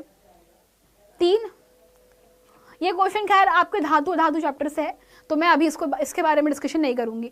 अगला क्वेश्चन, निम्नलिखित में से कौन सा लवण अम्लीय है? हाँ जी बोलो फटाफट से। निम्नलिखित में से कौन सा लवण अम्लीय है? क्लियरली बताइए। KCN, NaHSO4, NaCl, Na2SO4 कौन सा लवण अम्लीय प्रकृति का होता है? ऑप्शन नंबर, अम्लीय लवण के पास में प्रॉपर्टी कौन सी होगी कि ये प्रबल अम्ल और दुर्बल क्षार से मिलकर बना होगा। तो यहां पर एक क्वेश्चन का बेटा आंसर आप लोग दे सकते हो विदाउट एनी थिंकिंग। यहां देखो, यहां देखो, यहां देखो, सब जगह आप लोग एक चीज नोटिस करोगे, ये सारे लवण का pH 7 होगा। इन सभी का pH वैल्यू 7 है, जबकि NaHCOSO4 यहां पर ये जो HSO4 है इसको ये अम्लीय बना दे रहे हैं। यह अम्लीय प्रकृति का होता है। इसकी प्रकृति कैसी होगी? अम्लीय होगी। तो विकल्प क्रमांक दूसरा सही होगा। ठीक है, विकल्प क्रमांक 2 पे आप लोग सही टिक मार्क करोगे। अगला क्वेश्चन, अगले पे बढ़े। अगला क्वेश्चन देख लेते क्या लिखा गया है। अगला क्वेश्चन है आपके सामने, Fe2O3 पर जब एल्यूमिनियम की अभिक्रिया की जाती है तो हमें मिलता है Al2O3 प्लस Fe। ध्यान रखना इसको, यहाँ पे थोड़ा सा मिस्टेक हो गया, इसको लिखना आप लोग Al2O3 प्लस Fe प्लस लोहा मुक्त होता है। तो किस पर टिक मार्क करोगे? ये अभिक्रिया किस प्रकार की है? वियोजन, संयोजन, द्विविस्थापन या फिर थर्मिट। जिन बच्चों को नहीं पता, इस अभिक्रिया को थर्मिट या विस्थापन अभिक्रिया के नाम से जाना जाता है। ये अभिक्रिया बच्चों विस्थापन अभिक्रिया है। कौन सी? विस्थापन अभिक्रिया है। थर्मिट अभिक्रिया क्यों कहते हैं? क्योंकि यहां प्राप्त लोहा पिघली हुई अवस्था में मिलता है। चैप्टर नंबर 3 का सबसे इंपॉर्टेंट क्वेश्चन है ये, जो कि हम लोग चैप्टर नंबर 3 में पढ़ेंगे। वैसे विस्थापन अभिक्रिया ये, ठीक है, बहुत बढ़िया। अगला क्वेश्चन, क्षारक के साथ हल्दी का कलर क्या हो जाता है? कोई क्षार के साथ में हल्दी किस कलर की होती है? पीली, नारंगी, लाल या अपवर्तित? हाँ जी बच्चों, ये वाला क्वेश्चन आप सभी के लिए उतना ही आसान क्वेश्चन है जितना कि ABCD बोलना। तो हल्दी का कलर किसी भी क्षार के साथ में हल्का सा भूरा लाल हो जाता है ना। हमारे कपड़ों के ऊपर अगर हल्दी या सब्जी के दाग पड़ जाते हैं हल्दी वाले, तो साबुन घसने पर उसका रंग कैसा होता है? लाल लाल हो जाता है। बहुत बढ़िया। नेक्स्ट क्वेश्चन, अम्ल वर्षा के जल का pH मान कितना होता है? अम्ल वर्षा के जल का पीएच मान कितना है? 5.2, 6.2, 7.2, 8.2 कितना होता है? वर्षा के जल का पीएच वैल्यू कितना होता है? 5.2, 7.2, 6.2 या 8.2? हम जानते हैं नोट पॉइंट क्या है बेटा? नोट पॉइंट ध्यान रखना है कि जब भी हम बात कर रहे हैं अम्ल वर्षा के बारे में तो पीएच मान हमेशा लेसर देन 5.4 होगा, ये ध्यान रखिएगा। किसके लिए? अम्ल वर्षा के लिए। तो हम क्या बोलेंगे? 5.2। विकल्प क्रमांक पहला सही जवाब होगा। बहुत सही। अगले प्रश्न की तरफ बढ़ते हैं। धोने के सोडे का केमिकल फॉर्मूला क्या होता है? अभी करा हम लोगों ने, है ना? दूसरा विकल्प सही होगा। अगला प्रश्न, बेकिंग पाउडर इंपॉर्टेंट है, ये अभिक्रिया एग्जाम में पूछ ली जाती है। एग्जाम में अगर पूछ ली जाए कि खाने के सोडे बेकिंग पाउडर को जब गर्म करते हैं तो कौन सी गैस निकलेगी, तो कौन सी गैस निकलेगी? CO, CO2, Na2CO3 या फिर O2। गैस पूछी गई है, गैस। तीसरा आंसर है, सही बात है बहुत बेटा, बहुत बढ़िया। तीसरा आंसर सही है बेटा, तीसरा। क्यों? समझो मेरे बच्चों, कितने होशियार बच्चे हमारे, कितने होशियार बच्चे। बच्चा बेकिंग पाउडर में कौन होता है? सोडियम हाइड्रोजन कार्बोनेट प्लस कोई अम्ल मिला होता है। तो जब हम इस पूरे के पूरे मिश्रण को गर्म करते हैं तो गर्म करने से जो कार्बन डाइऑक्साइड है, यहाँ पे जो ट्रैप्ड, जो बंधी हुई CO3 है, वो टूट जाएगी किसमें? एक गैस में जिसका नाम होता है CO2 गैस। इसी के बुलबुले आपको जब आप केक बनाते हो, केक बनाने में जब आपका जो मैदा है वो फूल जाता है, इसका रीजन ही कार्बन डाइऑक्साइड गैस होती है। तो हम बोलेंगे तीसरा नंबर सही विकल्प है। सही है। अगले प्रश्न पे बढ़ते हैं। अगला क्वेश्चन, निम्नलिखित युग्मों में से कौन सा युग्म प्रतिस्थापन अभिक्रिया देता है? चलिए बताइए, निम्नलिखित में से कौन सा युग्म प्रतिस्थापन अभिक्रिया देता है? प्रतिस्थापन यानी कि बेटा ये विस्थापन की बात कर रहा है, विस्थापन अभिक्रिया के बारे में पूछा गया है। कौन देगा? चलो बताओ। सोडियम क्लोराइड के साथ में कॉपर, मैग्नीशियम क्लोराइड के साथ में एल्यूमिनियम, फेरस सल्फेट के साथ में सिल्वर या सिल्वर नाइट्रेट के साथ में कॉपर। ट्रिक बहुत सिंपल सी है, हमें पता होना चाहिए कौन किससे ज्यादा अभिक्रियाशील है। अगर आप सभी को अभिक्रियाशीलता पता होगी तो आप आसानी से टिक मार्क कर सकते हो। चलो बताओ मुझे फटाफट से। हाँ जी, किस पर टिक मार्क करोगे? सोडियम क्लोराइड विलयन या कॉपर धातु? टिक मार्क करो बेटा, कॉपी मत मारो कहीं से, कॉपी मत मारो यार, कॉपी मत मारो। देखो यहाँ पर हम जानते हैं कॉपर धातु कम अभिक्रियाशील है, तो अभिक्रिया होगी क्या? अभिक्रिया नहीं होगी, क्योंकि सोडियम ज्यादा अभिक्रियाशील है, तो हम बोलेंगे ये अभिक्रिया नहीं होगी। मैग्नीशियम एल्यूमिनियम के साथ में अभिक्रिया नहीं करेगा क्योंकि मैग्नीशियम ज्यादा क्रियाशील है, तो मैग्नीशियम ज्यादा क्रियाशील है, अतः एल्यूमिनियम विस्थापन नहीं कर पाएगा। लोहे का सल्फेट, फेरस सल्फेट के साथ में अगर सिल्वर धातु को मिला दिया जाए तो सिल्वर धातु फेरस सल्फेट के क्रिस्टल से बाहर नहीं निकाल सकती लोहे को, क्योंकि सिल्वर कम अभिक्रियाशील है, लोहा ज्यादा अभिक्रियाशील है, तो ये अभिक्रिया भी संपन्न नहीं हो सकती। अंत में है सिल्वर नाइट्रेट और कॉपर धातु। सिल्वर नाइट्रेट का फॉर्मूला होता है AgNO3 के साथ में जब कॉपर को मिलाया जाएगा, कॉपर बेटा ज्यादा अभिक्रियाशील है, तो जो ज्यादा अभिक्रियाशील है वो उस धातु को विस्थापित कर देगा, अतः यहां पर अभिक्रिया होगी। तो विकल्प क्रमांक चौथा इज द करेक्ट आंसर। बहुत बढ़िया, ठीक है, good. D number option is the right answer. अगला क्वेश्चन, नीचे दी गई अभिक्रिया के संबंध में कौन सा कथन झूठ है, असत्य है?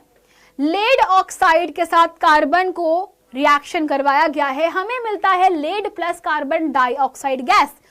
तो यहां पर टर्म है सीसा अपचयित हो रहा है, कार्बन डाइऑक्साइड उपचयित हो रही है, कार्बन उपचयित हो रहा है या लेड ऑक्साइड अपचयित हो रही है। पहचानो कौन क्या हो रहा है।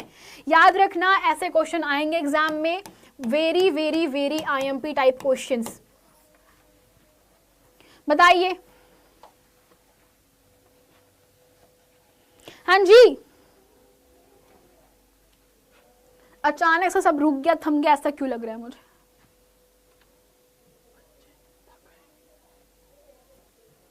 क्या भाई, कहां जा रहे हो तुम लोग, क्या कर रहे हो? विकल्प क्रमांक B, D या फिर C?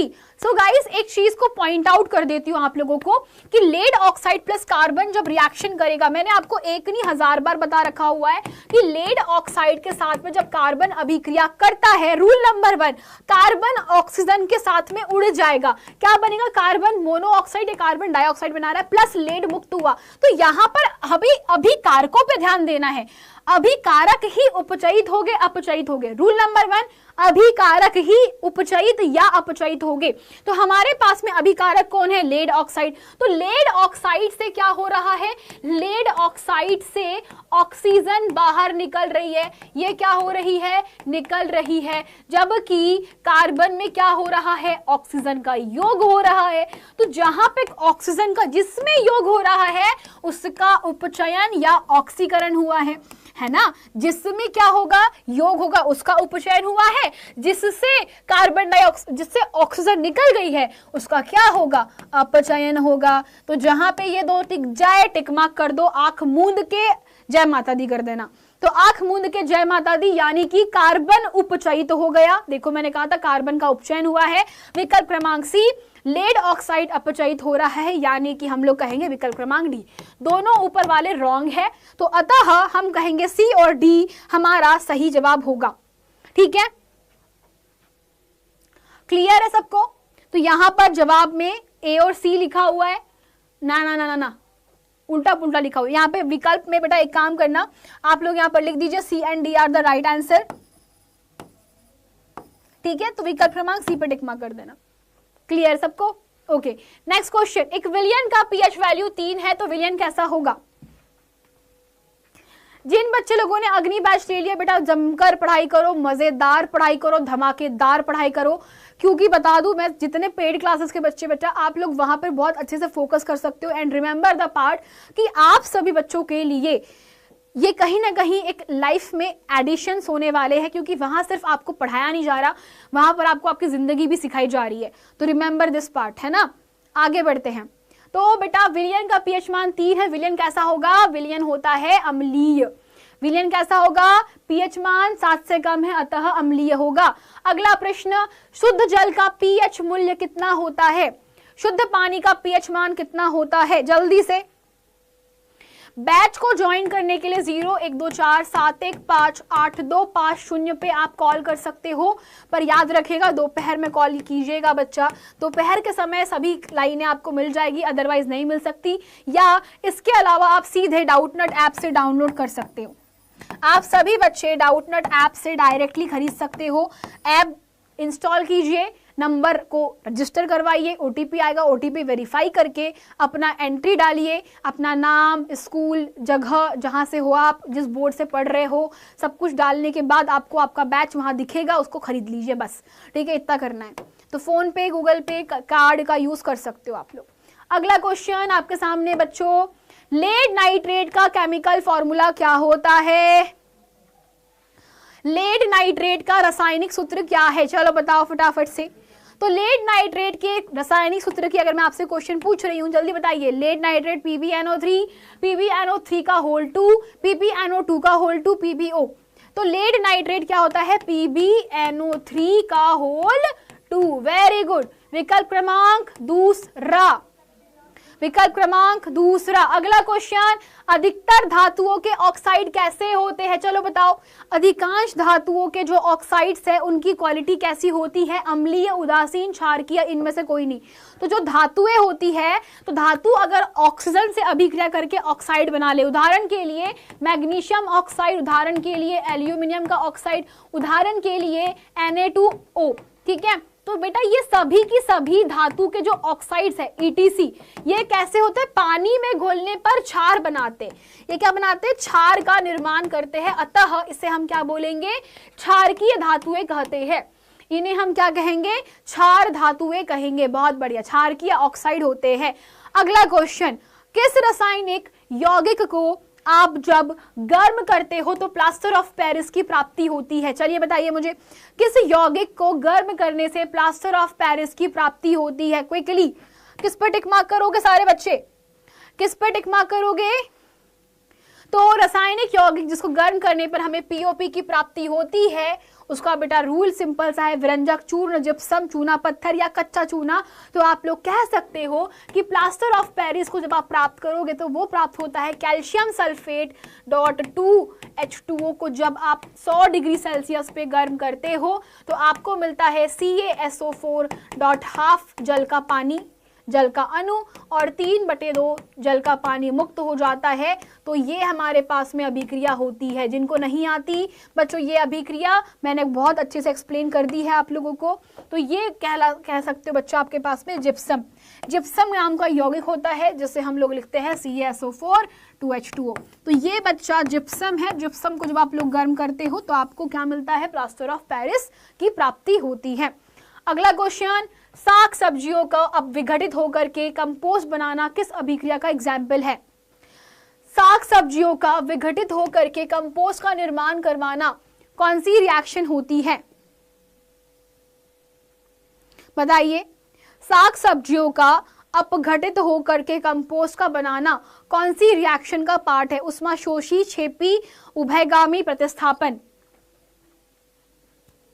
बी नंबर उष्माक्षेपी, बहुत बढ़िया। क्योंकि क्या होता है, बहुत धीमे धीमे उष्मा मुक्त होती है, क्योंकि उष्मा वायुमंडल में मिल जाती है तो हमें पता नहीं चलता, बट क्या होती है जो उष्मा है वो धीमे धीमे धीमे धीमे धीमे धीमे निकलते रहती है। बहुत बढ़िया। अगला क्वेश्चन, समीकरण में किस प्रकार की अभिक्रिया है? तो ये समीकरण देख सकते हो, इसको देख के पहचानो कि अभिक्रिया किस प्रकार की है। अपघटन, ऑक्सीकरण, उदासीनीकरण, अवक्षेपण। कौन सी रिएक्शन है बच्चों? निम्नलिखित अभिक्रिया किस प्रकार की है? Cu+O2 क्या हो गया है, कॉपर में ऑक्सीजन का योग हुआ है और हमें क्या मिल गया है, काले रंग का। याद रखना, कॉपर ऑक्साइड होता है काला, तो काला कॉपर ऑक्साइड होता है, CuO मिल गया है। तो ये रिएक्शन को कहा जाता है ऑक्सीकरण। बहुत बढ़िया। तो काला काला याद रख लेना, ये एग्जाम में पूछ ले तो डरना मत कि चाइना डिश में कॉपर को गर्म करने से एक यौगिक मिलता है, वो कौन है? कॉपर ऑक्साइड मिलता है। अगला क्वेश्चन आपके सामने है, किसी भी अभिक्रिया में द्रव्यमान को ना ही बनाया जा सकता है ना ही मिटाया जा सकता है, यह नियम किसके अनुकूल है? स्थिर अनुपात के, द्रव्यमान संरक्षण के, गुणित अनुपात के, पारस्परिक अनुपात का नियम किसके लिए सत्य है? मन नहीं लग पा रहा है, बताइए क्या करना है आप लोगों को, क्या किया जाए कि आप लोगों का मन जो है विचलित ना हो, मन लग जाए, एकदम रम जाए मन हमारे साथ में। बताओ। देखो अब यहाँ पर एक ध्यान चीज रखने की बात है कि अगर मैंने बोला कि द्रव्यमान को ना ही बनाया जा सकता है ना ही मिटाया जा सकता है, भाई जितना खाओगे उतना ही निकलेगा, मेरा बात मानो, जितना तुम प्रयोग कर रहे हो उतना ही बाहर निकलेगा। दैट्स मीनिंग ऑफ, मतलब व्हाट इज द मीनिंग? तो कहने का मतलब यह है कि जितना अभिकारक आप प्रयोग में ला रहे हो, जितना अभिकारक की मात्रा है उतनी ही आपको मात्रा में क्या मिलेगा, उत्पाद मिलेगा। क्योंकि विश्व में यह सत्य घटना है कि द्रव्यमान को ना ही बनाया जा सकता है, द्रव्यमान को ही ना ही नष्ट किया जा सकता है। इसे कहा जाता है द्रव्यमान संरक्षण का नियम। तो हम कहेंगे द्रव्यमान संरक्षण का नियम इज द करेक्ट आंसर। अगला क्वेश्चन आपके सामने है, इमली में कौन सा अम्ल पाया जाता है? इमली में, टमाटर में, ठीक है, नींबू में, संतरे में, चींटी के डंक में। ये सभी क्वेश्चन आपको हमेशा पूछे जाएंगे। टमाटर में, नींबू में, चींटी के डंक में, याद रख लेना, एग्जाम में पूछ लिया जाता है। किस पर टिक मार्क कर रहे हो? बी नंबर, बिल्कुल सही जवाब। टार्टरिक अम्ल पाया जाता है इमली के अंदर। टार्टरिक अम्ल जो है वह इमली के अंदर पाने वाला वो केमिकल है जो कि आपकी दवाइयां उतार देता है। आप लोगों ने सुन रखा होगा कि टार्टरिक एसिड या इमली दवाई चलते समय नहीं खाना चाहिए। क्यों नहीं खाना चाहिए? क्योंकि जो इमली होती है वो आपकी चल रही दवाइयों को भी उतार देती है, मतलब प्रभाव कम कर देती है। अगला क्वेश्चन, जिंक प्लस CuSO4 ऊपर दी गई रासायनिक अभिक्रिया किस प्रकार की है? संयोजन, विस्थापन, द्विविस्थापन, वियोजन। कौन सी अभिक्रिया है? आप लोग एक अभिक्रिया को देखो, पहचानो कौन था ये है CuSO4, ये है कॉपर सल्फेट। क्या किया? जिंक ने ढिशुम किया, जिंक ने मारा मुक्का किस पे? कॉपर के ऊपर, और कॉपर लुढ़कते लुढ़कते बाहर निकल गया। कौन सी अभिक्रिया? जिसकी पावर उसका हाथ, तो हम कहेंगे विस्थापन अभिक्रिया। हम क्या बोलेंगे? विस्थापन अभिक्रिया। ठीक है, अगला question, Na2SO4 BaCl2 very important reaction. ये बेटा हर बार पूछी जाएंगी, संतुलित समीकरण में पूछी जाएगी, द्विस्थापन अभिक्रिया के एग्जाम्पल में पूछेगी। One of the most important reaction है ये। तो ये अभिक्रिया के हिसाब से आपको बताना है कि कौन सी अभिक्रिया का एग्जाम्पल है ये, कौन सी अभिक्रिया का एग्जाम्पल है। वियोजन, संयोजन, द्विविस्थापन, इनमें से कोई भी नहीं। तुक्के मत मारना, तुक्का मार विधि का प्रयोग मत करना कक्षा के अंदर। तुक्का मारोगे, तुक्के मारते रह जाओगे। बहुत बढ़िया, क्या हुआ यहाँ पे? द्विविस्थापन। पहचाना कैसे? दो यौगिक है। पहचाना कैसे? दो नमक, बेसिकली नमक है, दो लवण है। दो लवण में क्या हुआ? आयनों की अदला बदली, उसका वाला इसके पास में, इसका वाला उसके पास में, है ना। तेरा वाला मेरा, मेरा वाला तेरा, किसके साथ में होता है? कौन सी अभिक्रिया? द्विविस्थापन अभिक्रिया कहते हैं इसको। Very good. अगले प्रश्न पे बढ़ते हैं। अगला क्वेश्चन आपके सामने कि निम्नलिखित में से कौन सा सूचक की तरह इस्तेमाल नहीं किया जा सकता? पहचानिए। निम्नलिखित में से किसे हम सूचक की भांति प्रयोग में नहीं ला सकते? हल्दी, मेथिल ऑरेंज, फिनोल्फ्थलीन सॉल्यूशन, मूली।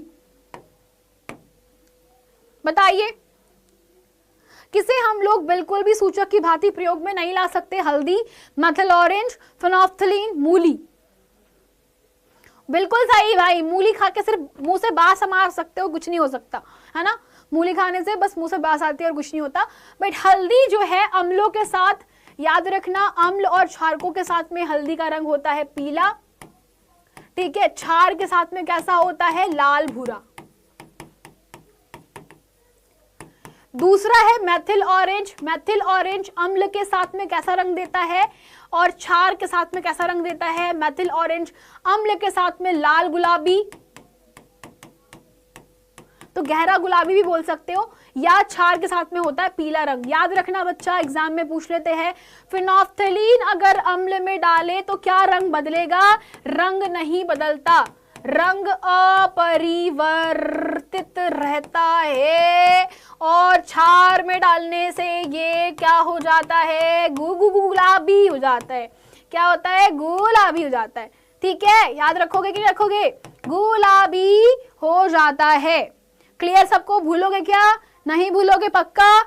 Pink pink. तो ये बच्चों याद रख लेना, एग्जाम में पूछ ले तो भूलना मत। 2 नंबर में लिख कर आ जाना। ठीक है, 2 नंबर में लिखकर आ जाना, ये सबसे बढ़िया ट्रिक है। ठीक है, सुभद्रा मैम की राइटिंग समझ में नहीं आती है पर तुम समझ सकते हो। ठीक है, बहुत बढ़िया। अगला प्रश्न पे, अगले पे चले। अगला क्वेश्चन, Na2CO3 का जलीय विलयन का pH मान कितना होगा? 7, 7 से ज्यादा, 7 से कम, इनमें से कोई भी नहीं। चलिए बताइए मुझे, अगर आपके पास में Na2CO3 का जलीय विलयन है, अगर आप इसको पानी में मिलाओगे तो pH मान कैसा होता है? ट्रिक, कार्बोनेट जो है ये आयन अगर प्रेजेंट है, समझ जाना ये हल्का सा आपको अम्लीय व्यवहार सॉरी ये दुर्बल अम्ल है। कार्बोनेट दुर्बल अम्ल होता है। कार्बोनिल अम्ल से बना हुआ है। ट्रिक बता दूं, कार्बोनिल अम्ल है इसके अंदर। CO3 बोले तो कार्बोनिल अम्ल के कारण आया है और ये दुर्बल अम्ल होता है और सोडियम का प्रबल क्षार। रिएक्शन हुआ, क्या मिलेगा? रिएक्शन हुआ, आपको मिलेगा 7 से अधिक का pH, क्योंकि क्षारीय प्रकृति का होता है। कैसा है? क्षारीय प्रकृति का होता है। अगला क्वेश्चन, जवाब कमेंट सेक्शन में। लौह चूर्ण पर तनु हाइड्रोक्लोरिक अम्ल डालने से क्या होता है? चलो बताओ। लौह चूर्ण पर तनु हाइड्रोक्लोरिक अम्ल डालने से क्या होता है? सही उत्तर पर निशान लगाइए। हाइड्रोजन गैस एवं आयरन का क्लोराइड बनेगा। क्लोरीन गैस और आयरन का हाइड्रोक्साइड बनता है। कोई रिएक्शन नहीं होगी, आयरन, लवण और जल की प्राप्ति होगी। चलो बताओ। हिल, एक सुना है मैंने हेलो, एक सुना है मैंने हाय। एक बच्चा मुझे कमेंट सेक्शन में बोल रहा है हाइलो। ये कौन सी भाषा है बेटा? हाइलो। बोलो। श्वेता नहीं आई, स्टूडेंट ऑफ द बोर्ड। क्या बात है, सारे बच्चे सब बोर्ड, किसी ने लिखा नहीं टॉपर ऑफ द बोर्ड है? State topper of the board ऐसा नहीं लिखा किसी ने? स्टेट बोर्ड टॉपर, ये नाम लिखो। ये सपने रखो यार, ऐसे छोटे मोटे सपने रखते हो। विकल्प नंबर बिल्कुल सही, पहला बिल्कुल राइट है। हाइड्रोजन गैस और आयरन क्लोराइड की क्या होगी, प्राप्ति होगी। Very cool. Next question, ferric oxide, sulphur dioxide और सल्फर ट्राइऑक्साइड निम्न में से किसका वियोजित रूप है? ओहो, तो ferric oxide Fe2O3 plus sulphur dioxide plus sulphur trioxide किसके वियोजन से प्राप्त होता है? अरे बताने की जरूरत नहीं है यार, बताने की जरूरत नहीं है मेरे को। हेलो स्टेट टॉपर, बहुत बढ़िया। जिला टॉपर नहीं बनना, स्टेट टॉपर बनना, अपन को पूरे राज्य में टॉप करेंगे। कहाँ करेंगे? पूरे राज्य में टॉप करेंगे, है ना। तो ferrous sulphate is the right answer. अरे अभी तो बताया था, FeSO4 को तुम गर्म कर लो, तुम इसको वियोजित कर लो, वियोजित करने पर फेरिक ऑक्साइड, सल्फर डाई और ट्राइऑक्साइड मिलती है। अगला क्वेश्चन, रासायनिक अभिक्रिया की वह प्रकार जिसमें अभिकारक यौगिकों में आयनों का या मूलकों का विनिमय करता है और हमें नया उत्पाद देता है, ये अभिक्रिया का नाम क्या होगा? चलो बताओ। उभय अपघटन, अपघटन, आयनिक वियोजन, उत्क्रमणीय। कैसे हो भाया, कैसे हो भाई लोग, बोलो। स्टेट टॉपर बनना है, बहुत बढ़िया भाई। चैप्टर कौन सा है? चैप्टर वही वाला है जो तुम देख रहे हो। चलो बताओ। उभय अपघटन, अपघटन, आयनिक वियोजन, अनुत्क्रमणीय अभिक्रिया। तो बच्चों इसे हम लोग कहते हैं उभय अपघटन अभिक्रिया। देखो नाम बदल दिया, तुम डर गए। उभय का मतलब होता है द्वि, उभय मतलब होता है द्वि, अपघटन बोले तो विस्थापन, तो द्विविस्थापन अभिक्रिया का दूसरा नाम होता है बच्चा उभय अपघटन अभिक्रिया। डर गए ना? ऐसा नहीं करना है। बहुत बढ़िया। अगला क्वेश्चन, और ये सेकंड लास्ट क्वेश्चन है आपकी क्लास का, उसके बाद हम करेंगे 2 नंबर और 4 नंबर वाले क्वेश्चन। क्या तुम्हारी कमर तैयार है? कमर कस ली क्या तुम लोगों ने? हाँ जी। निम्नलिखित में से सत्य असत्य कथन को चूज करो। सल्फ्यूरिक अम्ल के संपर्क में आने पर कपड़ा, कागज आदि नष्ट हो जाते हैं। अम्ल सक्रिय धातुओं से क्रिया करके हाइड्रोजन मुक्त करते हैं। क्षारक जल में मिलकर हाइड्रोक्सी आयन देते हैं। टूथपेस्ट अम्लीय होता है। चलो बताओ, देखते हैं कौन सा बच्चा इसको पकड़ पाता है। हाँ जी, थक गई मैं तुम्हारे कारण, अब खड़े खड़े पिछले 4 घंटे से पढ़ा रही हूं मैं। हाँ जी बोलो। अरे बोलो भाई, क्या कर रहे हो तुम लोग? पोल वाले भैया पोल धीरे आ रहे, ऐसा मत करो यार। पोल वाले भैया के पोल नहीं आ रहे। हाँ जी, डी नंबर पक्का, ए नंबर। अरे भाई असत्य कथन मतलब होता है झूठ पकड़ो। टूथपेस्ट क्षारीय होता है। बहुत बढ़िया। एक बच्चे ने बोला टूथपेस्ट मैडम अम्लीय नहीं होता, ये बिल्कुल सही है। टूथपेस्ट कैसा होता है? टूथपेस्ट क्षारीय प्रकृति का होता है। टूथपेस्ट क्षारीय प्रकृति का होता है, ठीक है। मैं वापस से गायब होगी, बूम। हाँ जी, अगला क्वेश्चन और ये लास्ट क्वेश्चन है। अगला क्वेश्चन, निम्नलिखित में से दुर्बल अम्ल कौन सा है? चलो बताओ।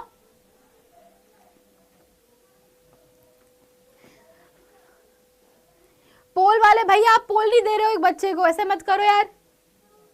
पोल वाले भैया बीमार है अभी आजकल, उनका दिमाग नहीं जहां काम कर पा रहे हैं, बहुत परेशान है। देखो पोल वाले भैया। हाँ जी चलो क्वेश्चन खत्म अपने, मजा आ गया। तो 50 में से कितने? मैम मैं तो डर गई। डर गए क्या तुम लोग? चलो बताओ। सो बेसिकली निम्नलिखित में से दुर्बल अम्ल कौन सा होता है? दुर्बल मतलब कि ऑब्वियस सी बात है जिसके हाइड्रोजन आयन फ्री नहीं होते। तो आपको बता दो बच्चा, यहाँ पर जितने भी हाइड्रोक्लोरिक अम्ल HCN, HNO3, H2SO4, इनमें से HCN को आप लोग बोल सकते हो ये हल्का सा दुर्बल होता है, ये हल्का सा दुर्बल होता है, पर HNO3 से थोड़ा सा कम होता है। ये चीज को ध्यान रखना। Okay, so these are the true answer. चलो बच्चों, तो दैट्स इट। तो बताओ रिजल्ट कैसा रहा? 50 में से कितना नंबर आया तुम्हारा है? 50 में से कितना? 47। देखो 50 में से 50 तो किसी का नहीं आया, एक बात तो मैं श्योर बोल रही हूँ। 50 में से 50 वाला तो कोई बच्चा नहीं था, क्योंकि मैं एक चीज को 50 में से एक, बेटा कैसे कर रहे हो तुम?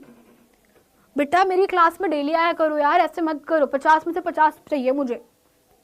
नहीं, 50 में से 50 वाले झूठ मत बोलो तुम लोग। मैंने देखे थे तुमने 2 क्वेश्चन के आंसर रॉन्ग दिए, 2 क्वेश्चन रॉन्ग दिए। चलो तो 49 जो है हाईएस्ट है। 49 बोल रहे बच्चे, तो 49 हाईएस्ट मार्क है, बहुत बढ़िया। 50 में से 50 तो बहुत बच्चे झूठ बोल रहे हैं, झूठ बोल रहे हो तुम लोग। 50 में से 0, अरे यार। चलो यस, मैं एमपी से हूं, मैं एमपी बैतूल से बिलोंग करती हूं। हाँ जी मैं एमपी से हूं, तुम कहां से हो? कोई है एमपी से यहाँ? मैं मध्य प्रदेश वाली, बहुत प्राउड हूं मैं अपने आप पे, है ना। बहुत समझदार लोग होते हैं, मानते हो नहीं बात? एमपी वाले लोग बहुत समझदार होते हैं, एग्री करते हो इस बात से? कितने बच्चे अपने पास में एमपी के? यार हाई, एक बार हाई बोल दो। यस मैम, होते हैं ना। एमपी वाले बहुत समझदार होते हैं, वो किसी लफड़े में नहीं पड़ते। जयपुर से हो? यूपी से हो? राजस्थान से बिलोंग करते हो? यार एमपी वाले फायर, ठीक है। ऐसा नहीं है, हर कोई बच्चा अपने आप में स्पेशल होता है। एंड मैं बता रही हूँ क्योंकि हमारे को क्या होता है, रीजन वाइज माहौल बदलता है। हम जब छोटे थे तब यूपी वाले को हम समझते थे कि यार यूपी में लोग बहुत एकदम दबंग टाइप के होते हैं। रुचि मैम तो है ही, तुमने देख रखा है, ठीक है। ऐसे ही तुम्हारे पास में राजस्थान वाले पूजा मैम को देख लो, उनका अलग चल रहा होता है। तो ऐसा है कि बहुत डिफरेंट टाइप के लोगों से मिल चुकी हूँ, तो एक चीज़ मुझे पता चली कि हम लोग बहुत शांत और समझदार लोग होते हैं। हमें कोई मतलब नहीं है, हमें फर्क ही नहीं पड़ रहा क्या हो रहा है ना। I am from Bihar. Bihar ही मेरी रूममेट, पहले एक हमारी आपके डाउटनेट में एक टीचर हुआ करती थी, वो मेरी रूममेट थी, काफ़ी अच्छे दोस्त थे हम लोग, तो वो भी मेरे साथ में रह चुकी है। तो एक चीज़ तो मैं बता रही हूँ बेटा, मैंने जितने लोगों से मिली हूँ अब तक फिलहाल जितने भी फ्रेंड लोग अपन देखे, उनमें एमपी वाले बेस्ट है भाई। मानो नहीं तो मत मानो, हमको फर्क नहीं पड़ रहा क्या हो रहा है दुनिया में, देश दुनिया में, है ना। चलो कोई बात नहीं, हाँ हम मध्य प्रदेश से है। चलो हाँ जी, चलो अब बच्चों बारी आती है क्वेश्चंस की। तो अब हम लोग करने वाले हैं 2 और 4 नंबर वाले क्वेश्चन, इसमें 5 और 6 नंबर वाले क्वेश्चन भी इंक्लूड है। तैयार सारे बच्चे? एमपी वाले पागल नहीं होते, समझदार होते हैं, है ना। अरे समझदार मतलब कि थोड़े से अपने, कहते हैं ना कि एक संस्कृत में शब्द होता है जिसमें आप बोलते संयम, तो हम लोग थोड़े संयम से काम लेते हैं, एकदम से इमोशंस के ऊपर से काम नहीं लेते। जैसे मान लो कि किसी ने मुझे कुछ बोल दिया, मुझे गुस्सा आ गया और मैंने भी कुछ एक्शन ले लिया, ऐसा नहीं करते हम। पहले सोचते हैं, प्रोसेस करते हैं, फिर काम एक्शन लेते हैं। हमारा ऐसा होता है, ऐसा नहीं होता कि एकदम मेरे आग लगा दो, ऐसा वाला काम ही चलता। ठीक है, चलो चालू करते हैं। चलो फटाफट से अब वापस से चालू करते हैं। क्वेश्चंस 10 क्वेश्चंस है, फटाफट देख लेते हैं क्वेश्चंस क्या क्या गिवन है।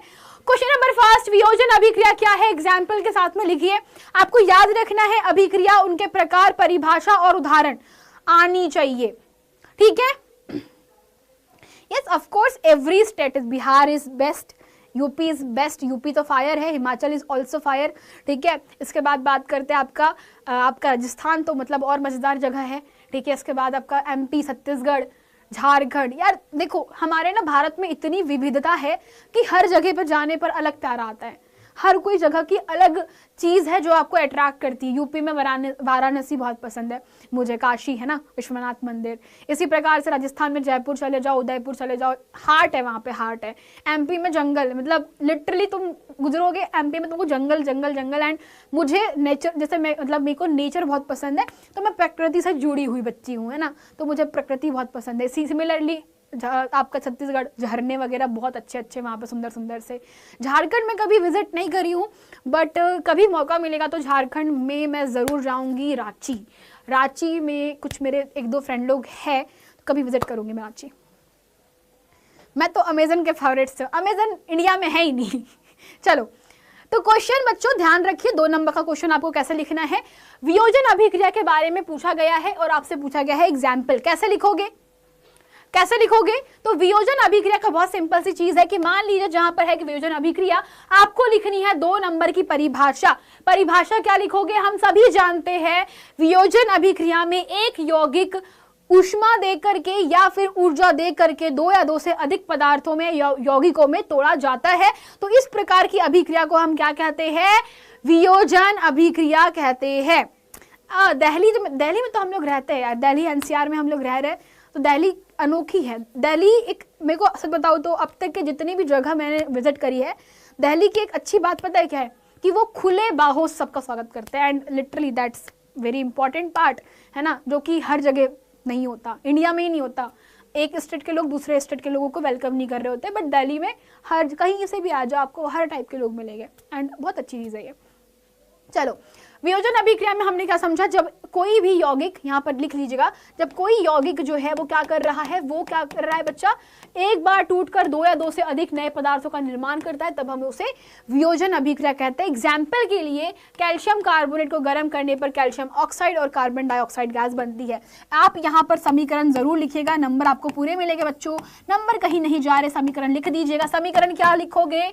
समीकरण होगा आपका CaCO3 को आपने गर्म किया, गर्म करने पर क्या होगा? Carbon dioxide. कौन है यहाँ पर? ये भैया का नाम क्या है? जल्दी बताओ। ये भैया को हम क्या बोलते हैं? कार्बोनेट। इनका नाम क्या है? कार्बोनेट। चलो बताओ, इसको बोलते हैं कैल्शियम कार्बोनेट। तो कैल्शियम कार्बोनेट का बच्चा एक टुकड़ा टूटेगा कहाँ पे? कार्बन डाइऑक्साइड में वियोजित होगा, बचा हुआ ऑक्साइड में। इसे क्या बोलते हैं? नाम बताना इस यौगिक का। इस यौगिक का नाम बता दो। अरे भाई सुन लो, भाई सुन लो, पढ़ लो। अब वापस से आ जाओ, हमने देश का भ्रमण कर लिया हमारे, वापस आ जाओ, वापस आ जाओ। हाँ जी चलो आ जाओ, वापस आ जाओ। देश का भ्रमण कर लिया हम लोगों ने, पूरा देश घूमना बाकी है अभी भी, बट फिर भी आ जाओ। चूना, चूना नहीं, क्या बोलोगे इसको तुम? चूने को बोलोगे तुम कि ये बेसिकली ये कौन सा चूना? कली का चूना है। ये कौन सा चूना है? कली का चूना, कैल्शियम ऑक्साइड। कली का चूना। अगर तुम्हारे पास कहीं ये लिखा मिल जाए कैल्शियम ऑक्साइड तो भागना नहीं। अगर कहीं पर दिख जाए आप लोगों को कैल्शियम ऑक्साइड तो भागना नहीं देख करके, है ना। कैल्शियम ऑक्साइड मतलब कैल्शियम ऑक्साइड, भागना नहीं देख करके, ठीक है। बहुत बढ़िया। बूझा हुआ चूना नहीं होता बेटा, बूझा चूना होता है जिसमें पानी होता है। बूझा हुआ चूना जिसमें हाइड्रोक्साइड होता है, ये है बूझा चूना। इसे बोलोगे तुम लोग बूझा चूना, ठीक है। तो गड़बड़ नहीं करना, फॉर्मूलेज में गड़बड़ नहीं करना। अगला क्वेश्चन, विरंजक चूर्ण बनाने की विधि। देखो विधि पूछते हैं, उपयोग पूछेंगे, विधि के साथ में बोलेगा समीकरण, ठीक है। समीकरण के साथ में बोलेगा आपसे कि रासायनिक नाम, ठीक है, और सूत्र। रासायनिक नाम और सूत्र भी आपसे पूछेगा, ठीक है। तो सभी चीजें आपको आनी चाहिए, नाम और रासायनिक सूत्र दोनों ही आपसे प्रश्न में पूछे जाएंगे। तो बच्चों जिनको नहीं आता सभी बच्चे ध्यान से पढ़ेंगे। चलो बताओ। हाँ जी, आगे सबसे पहले बात करते हैं विरंजक चूर्ण का निर्माण कैसा होता है। शुष्क, शुष्क मतलब कि सूखा, शुष्क मतलब कि सूखा। तो सूखे हुए बूझा चूना, बूझा चूना मतलब कैल्शियम हाइड्रोक्साइड। तो बेटा कैल्शियम हाइड्रोक्साइड के ऊपर जो कि ड्राई है, सूखा हुआ है, अगर इस पे आप क्लोरीन गैस को अभिक्रिया करवा देते हो तो हमें क्या मिलता है? कैल्शियम ऑक्सोक्लोराइड CaOCl2 की प्राप्ति होती है और यहाँ पे जल की प्राप्ति होगी। तो इस पूरी अभिक्रिया, अरे यहाँ पे क्या लिखा हुआ है ना, तो इस पूरी अभिक्रिया का समीकरण लिखना है आपको। मुझे बताइए इसका रासायनिक नाम क्या होता है? कैल्शियम ऑक्सोक्लोराइड का रासायनिक नाम कहां पर है? मेरा घर बैतूल में। कैल्शियम ऑक्सोक्लोराइड कहते हैं, इसे क्या बोलते हैं बेटा? इसे कहा जाता है कैल्शियम ऑक्सोक्लोराइड। क्या नाम है इसका? केमिकल नाम क्या है? कैल्शियम ऑक्सोक्लोराइड।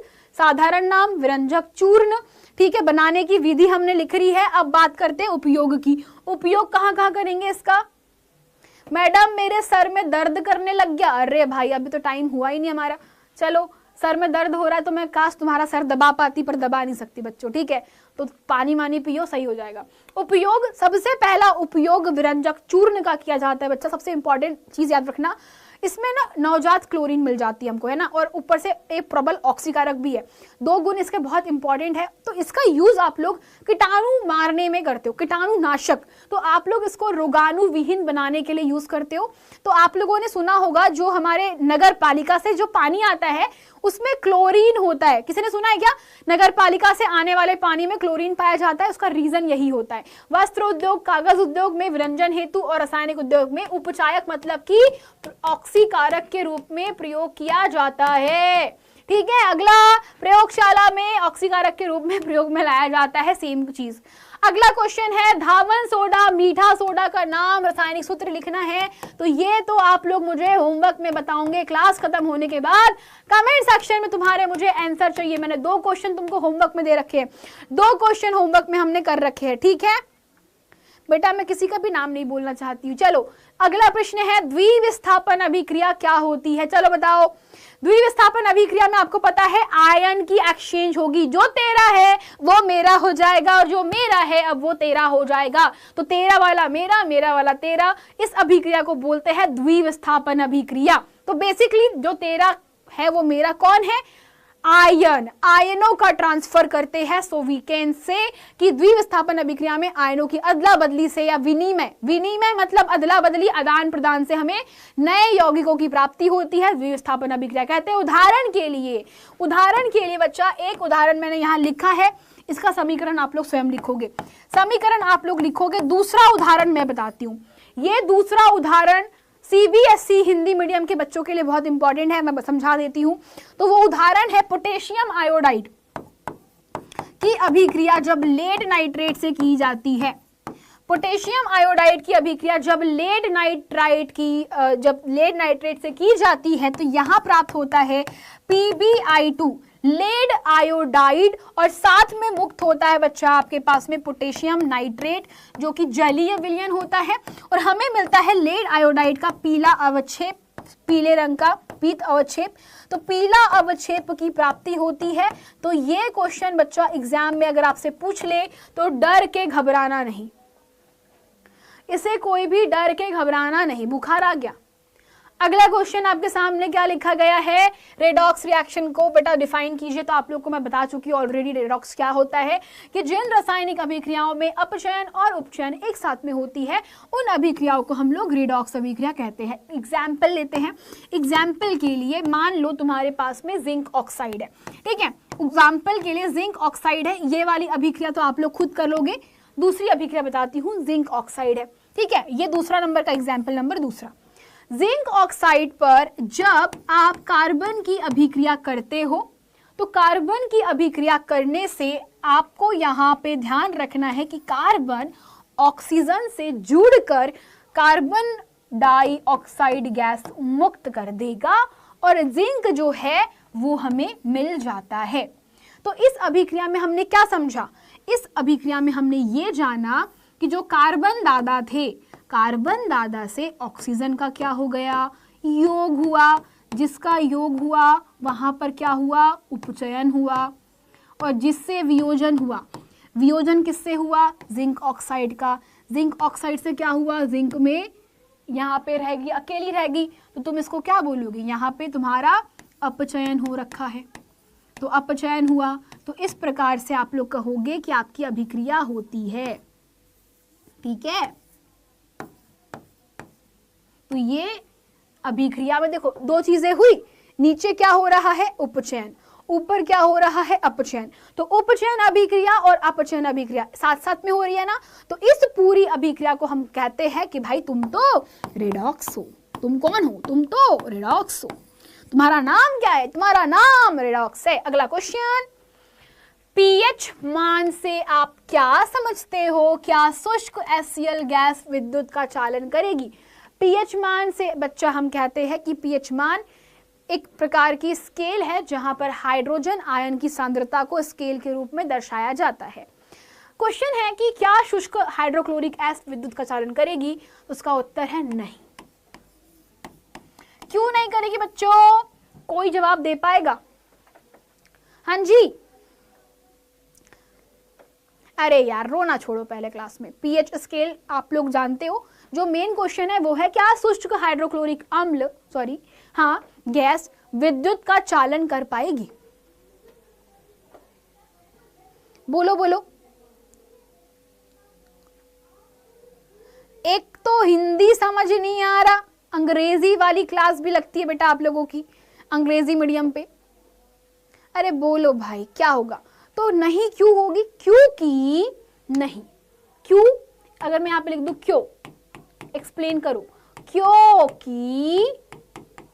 क्योंकि शुष्क हाइड्रोक्लोरिक गैस, समझना यहां पे मैं लिख देती हूं, क्योंकि शुष्क हाइड्रोक्लोरिक गैस के पास आयन नहीं होते, इसके पास आयन अनुपस्थित होते हैं। समझ में आ रहा है ना? अनुपस्थित होते हैं, जिसके कारण ये विद्युत का चालन नहीं कर सकती। पर अगर इसी गैस में मैं पानी मिला दूं, अगर मैं इसी शुष्क हाइड्रोक्लोरिक गैस में जल मिला दूं, पानी मिला दूं, तो पानी मिलाने से आपके पास आयन मुक्त हो जाएंगे और फिर ये क्या कर सकती है? चालन कर सकती है, ये फिर चालक हो जाती है। इसको याद रखिएगा, ठीक है? कूल। अगला क्वेश्चन, निम्नलिखित अभिक्रियाओं को संतुलित करके समीकरण लिखिए। तो बच्चों ये आपकी काम हो गई, ये बराबर नहीं है भाई, ये तीर का निशान है, ठीक है? तो ये अभिक्रिया अगेन बच्चों कुछ क्वेश्चन आप लोग स्वयं करिएगा, प्रैक्टिस मेक्स एवरीवन परफेक्ट, ठीक है? अगला क्वेश्चन फिर आपको टिप्पणी, अच्छा दो उपयोग है। कास्टिक सोडा किसको बोलते हैं? NaOH। सोडियम हाइड्रोक्साइड को कास्टिक सोडा बोलते हैं, प्लास्टर ऑफ पेरिस को हम लोग POP बोलते हैं। याद रखना सभी लवणों के उपयोग आपको आने चाहिए। कर लोगे कि नहीं करोगे? जल्दी बताओ। अरे बोलो यस और नो, कर सकते हो, गुड। अगला क्वेश्चन है, क्या होगा जब जिप्सम को आप गर्म करोगे? हमें क्या मिलता है? POP की प्राप्ति होती है। बूझे हुए चूने में क्लोरीन गैस प्रभावित करोगे सूखे, तो हमें क्या मिलता है? विरंजक चूर्ण की प्राप्ति होती है। देखो ऐसे क्वेश्चन भी एग्जाम में पूछते हैं, तो आपको होशियार होना है। आप लोग होशियार हो जाओ। आपको क्वेश्चन जो पूछेगा वो क्वेश्चन को देखकर आपको समझ में आ जाना चाहिए कि क्वेश्चन में क्या पूछा है। आप इतने समझदार बन जाओ कि अच्छा जिप्सम को गर्म कर रहे हैं मतलब हमको POP मिलेगा, अच्छा बूझे हुए चूने में क्लोरीन गैस प्रवाहित करेंगे, क्या मिलेगा? विरंजक चूर्ण की प्राप्ति होगी। 4 नंबर का रहे समीकरण लिख देना, 2 नंबर का रहे तो इतना लिख के छोड़ देना, ठीक है? बहुत बढ़िया। अगला क्वेश्चन है और ये लास्ट क्वेश्चन है आज की क्लास का, लास्ट आखिरी क्वेश्चन। अवक्षेपण अभिक्रिया क्या है? एग्जाम्पल देकर स्पष्ट करो। ये बच्चा एकमात्र दीर्घ उत्तरीय प्रश्न मैंने लाया। ये दीर्घ उत्तरीय प्रश्न बच्चों इस प्रकार से आते हैं एग्जाम में, याद रखेगा। दीर्घ उत्तरीय प्रश्न में जनरली 3, 4, 5 क्वेश्चन पूछ सकता है वो एक एक करके, और आपको हर किसी का उत्तर लिखना होता है। तो हर किसी नंबर पे 2-2 नंबर, मान लो 6 नंबर का क्वेश्चन है तो 2-2 नंबर बिट जाएगा, मान लो 5 नंबर का तो 3 करके 2 ऐसे करके क्वेश्चन पूछ लेगा, या हो सकता है कि 1-1-1 मार्क का या 4 मार्क का भी क्वेश्चन पूछ सकता है, इट डिपेंड्स। तो अवक्षेपण अभिक्रिया क्या होती है? एग्जाम्पल बताओ। संतुलित रासायनिक समीकरण क्या होता है? एग्जाम्पल बताओ। आम्ल क्षार को तनुकरण क्या है? और दैनिक जीवन में पीएच का महत्व बताओ। तो टोटल 6 क्वेश्चन आपके पास में क्वेश्चन नंबर 16 में, ठीक है? क्लियर है सबको? अब ये क्वेश्चन टफ क्वेश्चन है क्या? बताओ मुझे, क्या केमिस्ट्री के ये प्रश्न जो आप लोग देख रहे हो बहुत परेशान करने वाले प्रश्न है? बताइए मुझे, क्या ये क्वेश्चन बहुत टफ है? क्या ये क्वेश्चन बहुत परेशान करने वाले? नहीं। आपको पता है अवक्षेपण अभिक्रिया वे अभिक्रिया होती है जहां पर हमें क्या मिलता है? अभिक्रिया के पश्चात एक अविलेय अवक्षेप की प्राप्ति होती है विलयन में, उसे हम अवक्षेपण अभिक्रिया कहते हैं, ठीक है? उदाहरण हम लोगों ने दे देना है कि कैल्शियम, जब हम लोग बूझे हुए चूने में कार्बन डाइऑक्साइड गैस प्रवाहित करते हैं तो कैल्शियम कार्बोनेट का अवक्षेप प्राप्त होता है, जिसके कारण चूने का पानी दूधिया हो जाता है। दूसरा, संतुलित रासायनिक समीकरण की परिभाषा, क्योंकि द्रव्यमान संरक्षण का नियम लागू होता है अतः अभिकारकों का द्रव्यमान उत्पाद के द्रव्यमान के बराबर होना चाहिए। एक एग्जाम्पल लेके समझा दीजिएगा। फिर अम्ल और क्षार का तनुकरण, यानी क्या होता है बच्चा? अम्ल और क्षार के प्रति एकांक आयतन में हम क्या करते हैं? आयनों की संख्या को कम कर देते हैं, इसे हम कहते हैं तनुकरण। तनुकरण किया जाता है पानी मिला करके, तो हम पानी के अंदर धीमे धीमे धीमे धीमे अम्ल मिला करके तनुकरण करते हैं, जिससे प्रति एकांक आयतन में हम कह सकते हैं हमारे पास आयनों की सांद्रता में कमी आती है। तनुकरण में क्या होता है? प्रति एकांक आयतन में प्रति एकांक आयतन में क्या हो रहा है आपके पास में, हाइड्रोजन आयन और क्षारकों के लिए हाइड्रोक्सी आयनों की कमी हो जाती है, आयन की कमी होती है। Okay, that's it. बस इतना आपको याद रखना था, बाकी दैनिक जीवन में पीएच का महत्व आप लोग स्वयं लिख सकते हो। तो बच्चों ये क्वेश्चन आते हैं एग्जाम के अंदर जो कि आप लोगों को करना ही करना है। तो देखो ये जो मैं बता रही हूँ आज की क्लास में जितने क्वेश्चन कराए ना, अगर इससे बाहर क्वेश्चन आ जाए तो नाम बदल देना मेरा। यही क्वेश्चन आएंगे एग्जाम में, तुम देख लेना। मोस्ट ऑफ द क्वेश्चन यही से बनेंगे, इक्का दुक्का क्वेश्चन ऊपर नीचे से पूछ लेंगे, वरना आपको अधिकांश प्रश्न यही से मिलेंगे। ठीक है बच्चों, तो कैसा है आपका क्लास, बताओ मुझे कैसा रहा क्लास। नेक्स्ट चैप्टर बच्चों अभी सितंबर के बाद चालू करेंगे, क्योंकि अभी सबके सितंबर में एग्जाम है, तो मैं नया चैप्टर चालू नहीं करना चाहती। मैं आपको कुछ कुछ पुराना करवाते रहूंगी। सितंबर में जब सबके एग्जाम खत्म हो जाएंगे तब हम नया चैप्टर चालू करेंगे, चैप्टर नंबर तीसरा ऑफिशियली। ठीक है, कूल, फैंटास्टिक, मजा आ गया, आग लगा दी क्लास के अंदर। बहुत बढ़िया, बहुत बढ़िया, very good very good very good. Ma'am मन नहीं कर रहा जाने का, तुम्हारा जाने का मन नहीं कर रहा तो मैं यही खड़ी रह जाती हूँ। बताओ, मैं यही तुम्हारे सामने हूँ, साक्षात सुभद्रा मैम साक्षात आपके सामने है। बताइए समस्या क्या है आपकी। अच्छा मुझे बस ये बता दो कि देखो बेटा, अब तक हम लोगों ने बहुत बार रिवीजन कर लिया। मुझे आपसे एक प्रश्न पूछना था बच्चों, हम लोगों ने अब तक के कई बार रिवीजन कर लिया, हम लोगों ने मेरे ख्याल से इतने क्वेश्चन कर लिए कि लगभग अब आप लोगों के डाउट्स लगभग क्लियर हो चुके होंगे। मेरा प्रश्न है आप लोगों से कि बच्चों अब हमें क्या करना चाहिए, अगला चैप्टर को छोड़ करके नए चैप्टर के अलावा आपको कौन सा ऐसा प्रॉब्लम है जो कि सॉल्यूशन करने में दिक्कत हो रहा है, उसके बारे में हम लोग डिस्कशन कर लेते हैं एक बार। मुझे बता दीजिए, मुझे पीडीएफ देने की जरूरत है, लगता तो नहीं है वैसे, मुझे बताओ मुझे। हाँ जी, क्या किया जा सकता है ऐसा जिससे हम नेक्स्ट वीक में बहुत इंप्रूव कर सके अपने स्कोर्स को, मार्क्स को, बताओ कुछ आइडिया है क्या कर सकते हैं। अरे गुड, वन शॉट हो चुके, सारे वन शॉट्स हो चुके हैं, लॉन्ग क्वेश्चन के आंसर्स। आईयूपीएससी बेटा अभी आईयूपीएससी का काम नहीं है, आईयूपीएससी दिवाली के आसपास पढ़ाऊंगी मैं। न्यूमेरिकल नहीं आते केमिस्ट्री में बेटा, चैप्टर 2 का वन शॉट में करवा चुकी हूँ, चैप्टर 2 का वन शॉट हो चुका है। क्विक रिवीजन कर सकते, क्विक रिवीजन नहीं कर रखा हम लोगों ने, है ना। Chemical reaction special class, long questions is also, पर लॉन्ग क्वेश्चंस में मजे नहीं आएंगे यार, तुम लोग ऑलरेडी जानते हो। लॉन्ग क्वेश्चन मुझे लगता है कि हम लोग इतना एमसीक्यू कर लेते हैं कि लॉन्ग क्वेश्चन में ज्यादा कुछ बचता नहीं करने के लिए। Instagram Subhadra MD47 long question. हाँ, बैच लेने के लिए वापस से आपको बता देती हूँ बच्चों, अगर आप लोगों को मान लीजिए डाउटनेट का बैच खरीदना है, अग्नि बैच आप सभी का ये वन शॉट वाला बैच है, एंड इसके बाद फिर शायद पता नहीं बैचेस आई डोंट नो कि कब निकलेगा एंड कब नहीं निकलेगा, तो बच्चों उसके पहले आप फटाफट से बाय कर लीजिए। तो ये 18 तारीख से चालू हो रहा है, 18 तारीख के पहले आप लोग बाय कर लो। आज बच्चा तारीख हो रही है कितनी तारीख है, 12 सितंबर है, 13, 14, 15, 16, 17, 5 दिन बचे हुए हैं। सभी बच्चे जिन्होंने बाय नहीं कर रखा बेटा, वो फटाफट से अग्नि बैच को बाय कर लीजिए। बाय करने के लिए पहला एक काम कर सकते हो कि जो आपकी क्लास है, क्लास के नीचे लिंक मिल रही होगी आप लोगों को, उस लिंक पे क्लिक कीजिए और आप लोग ज्वाइन डायरेक्टली कर सकते हो। दूसरा, डाउटनेट का ऐप इंस्टॉल कीजिए, अपने आप को रजिस्टर करवाइए, आपके होम पेज पे आपको मिल जाएगी आपकी बैच की फर्स्ट फोटो, वहां से आप डायरेक्ट बैच को ज्वाइन कर सकते हो।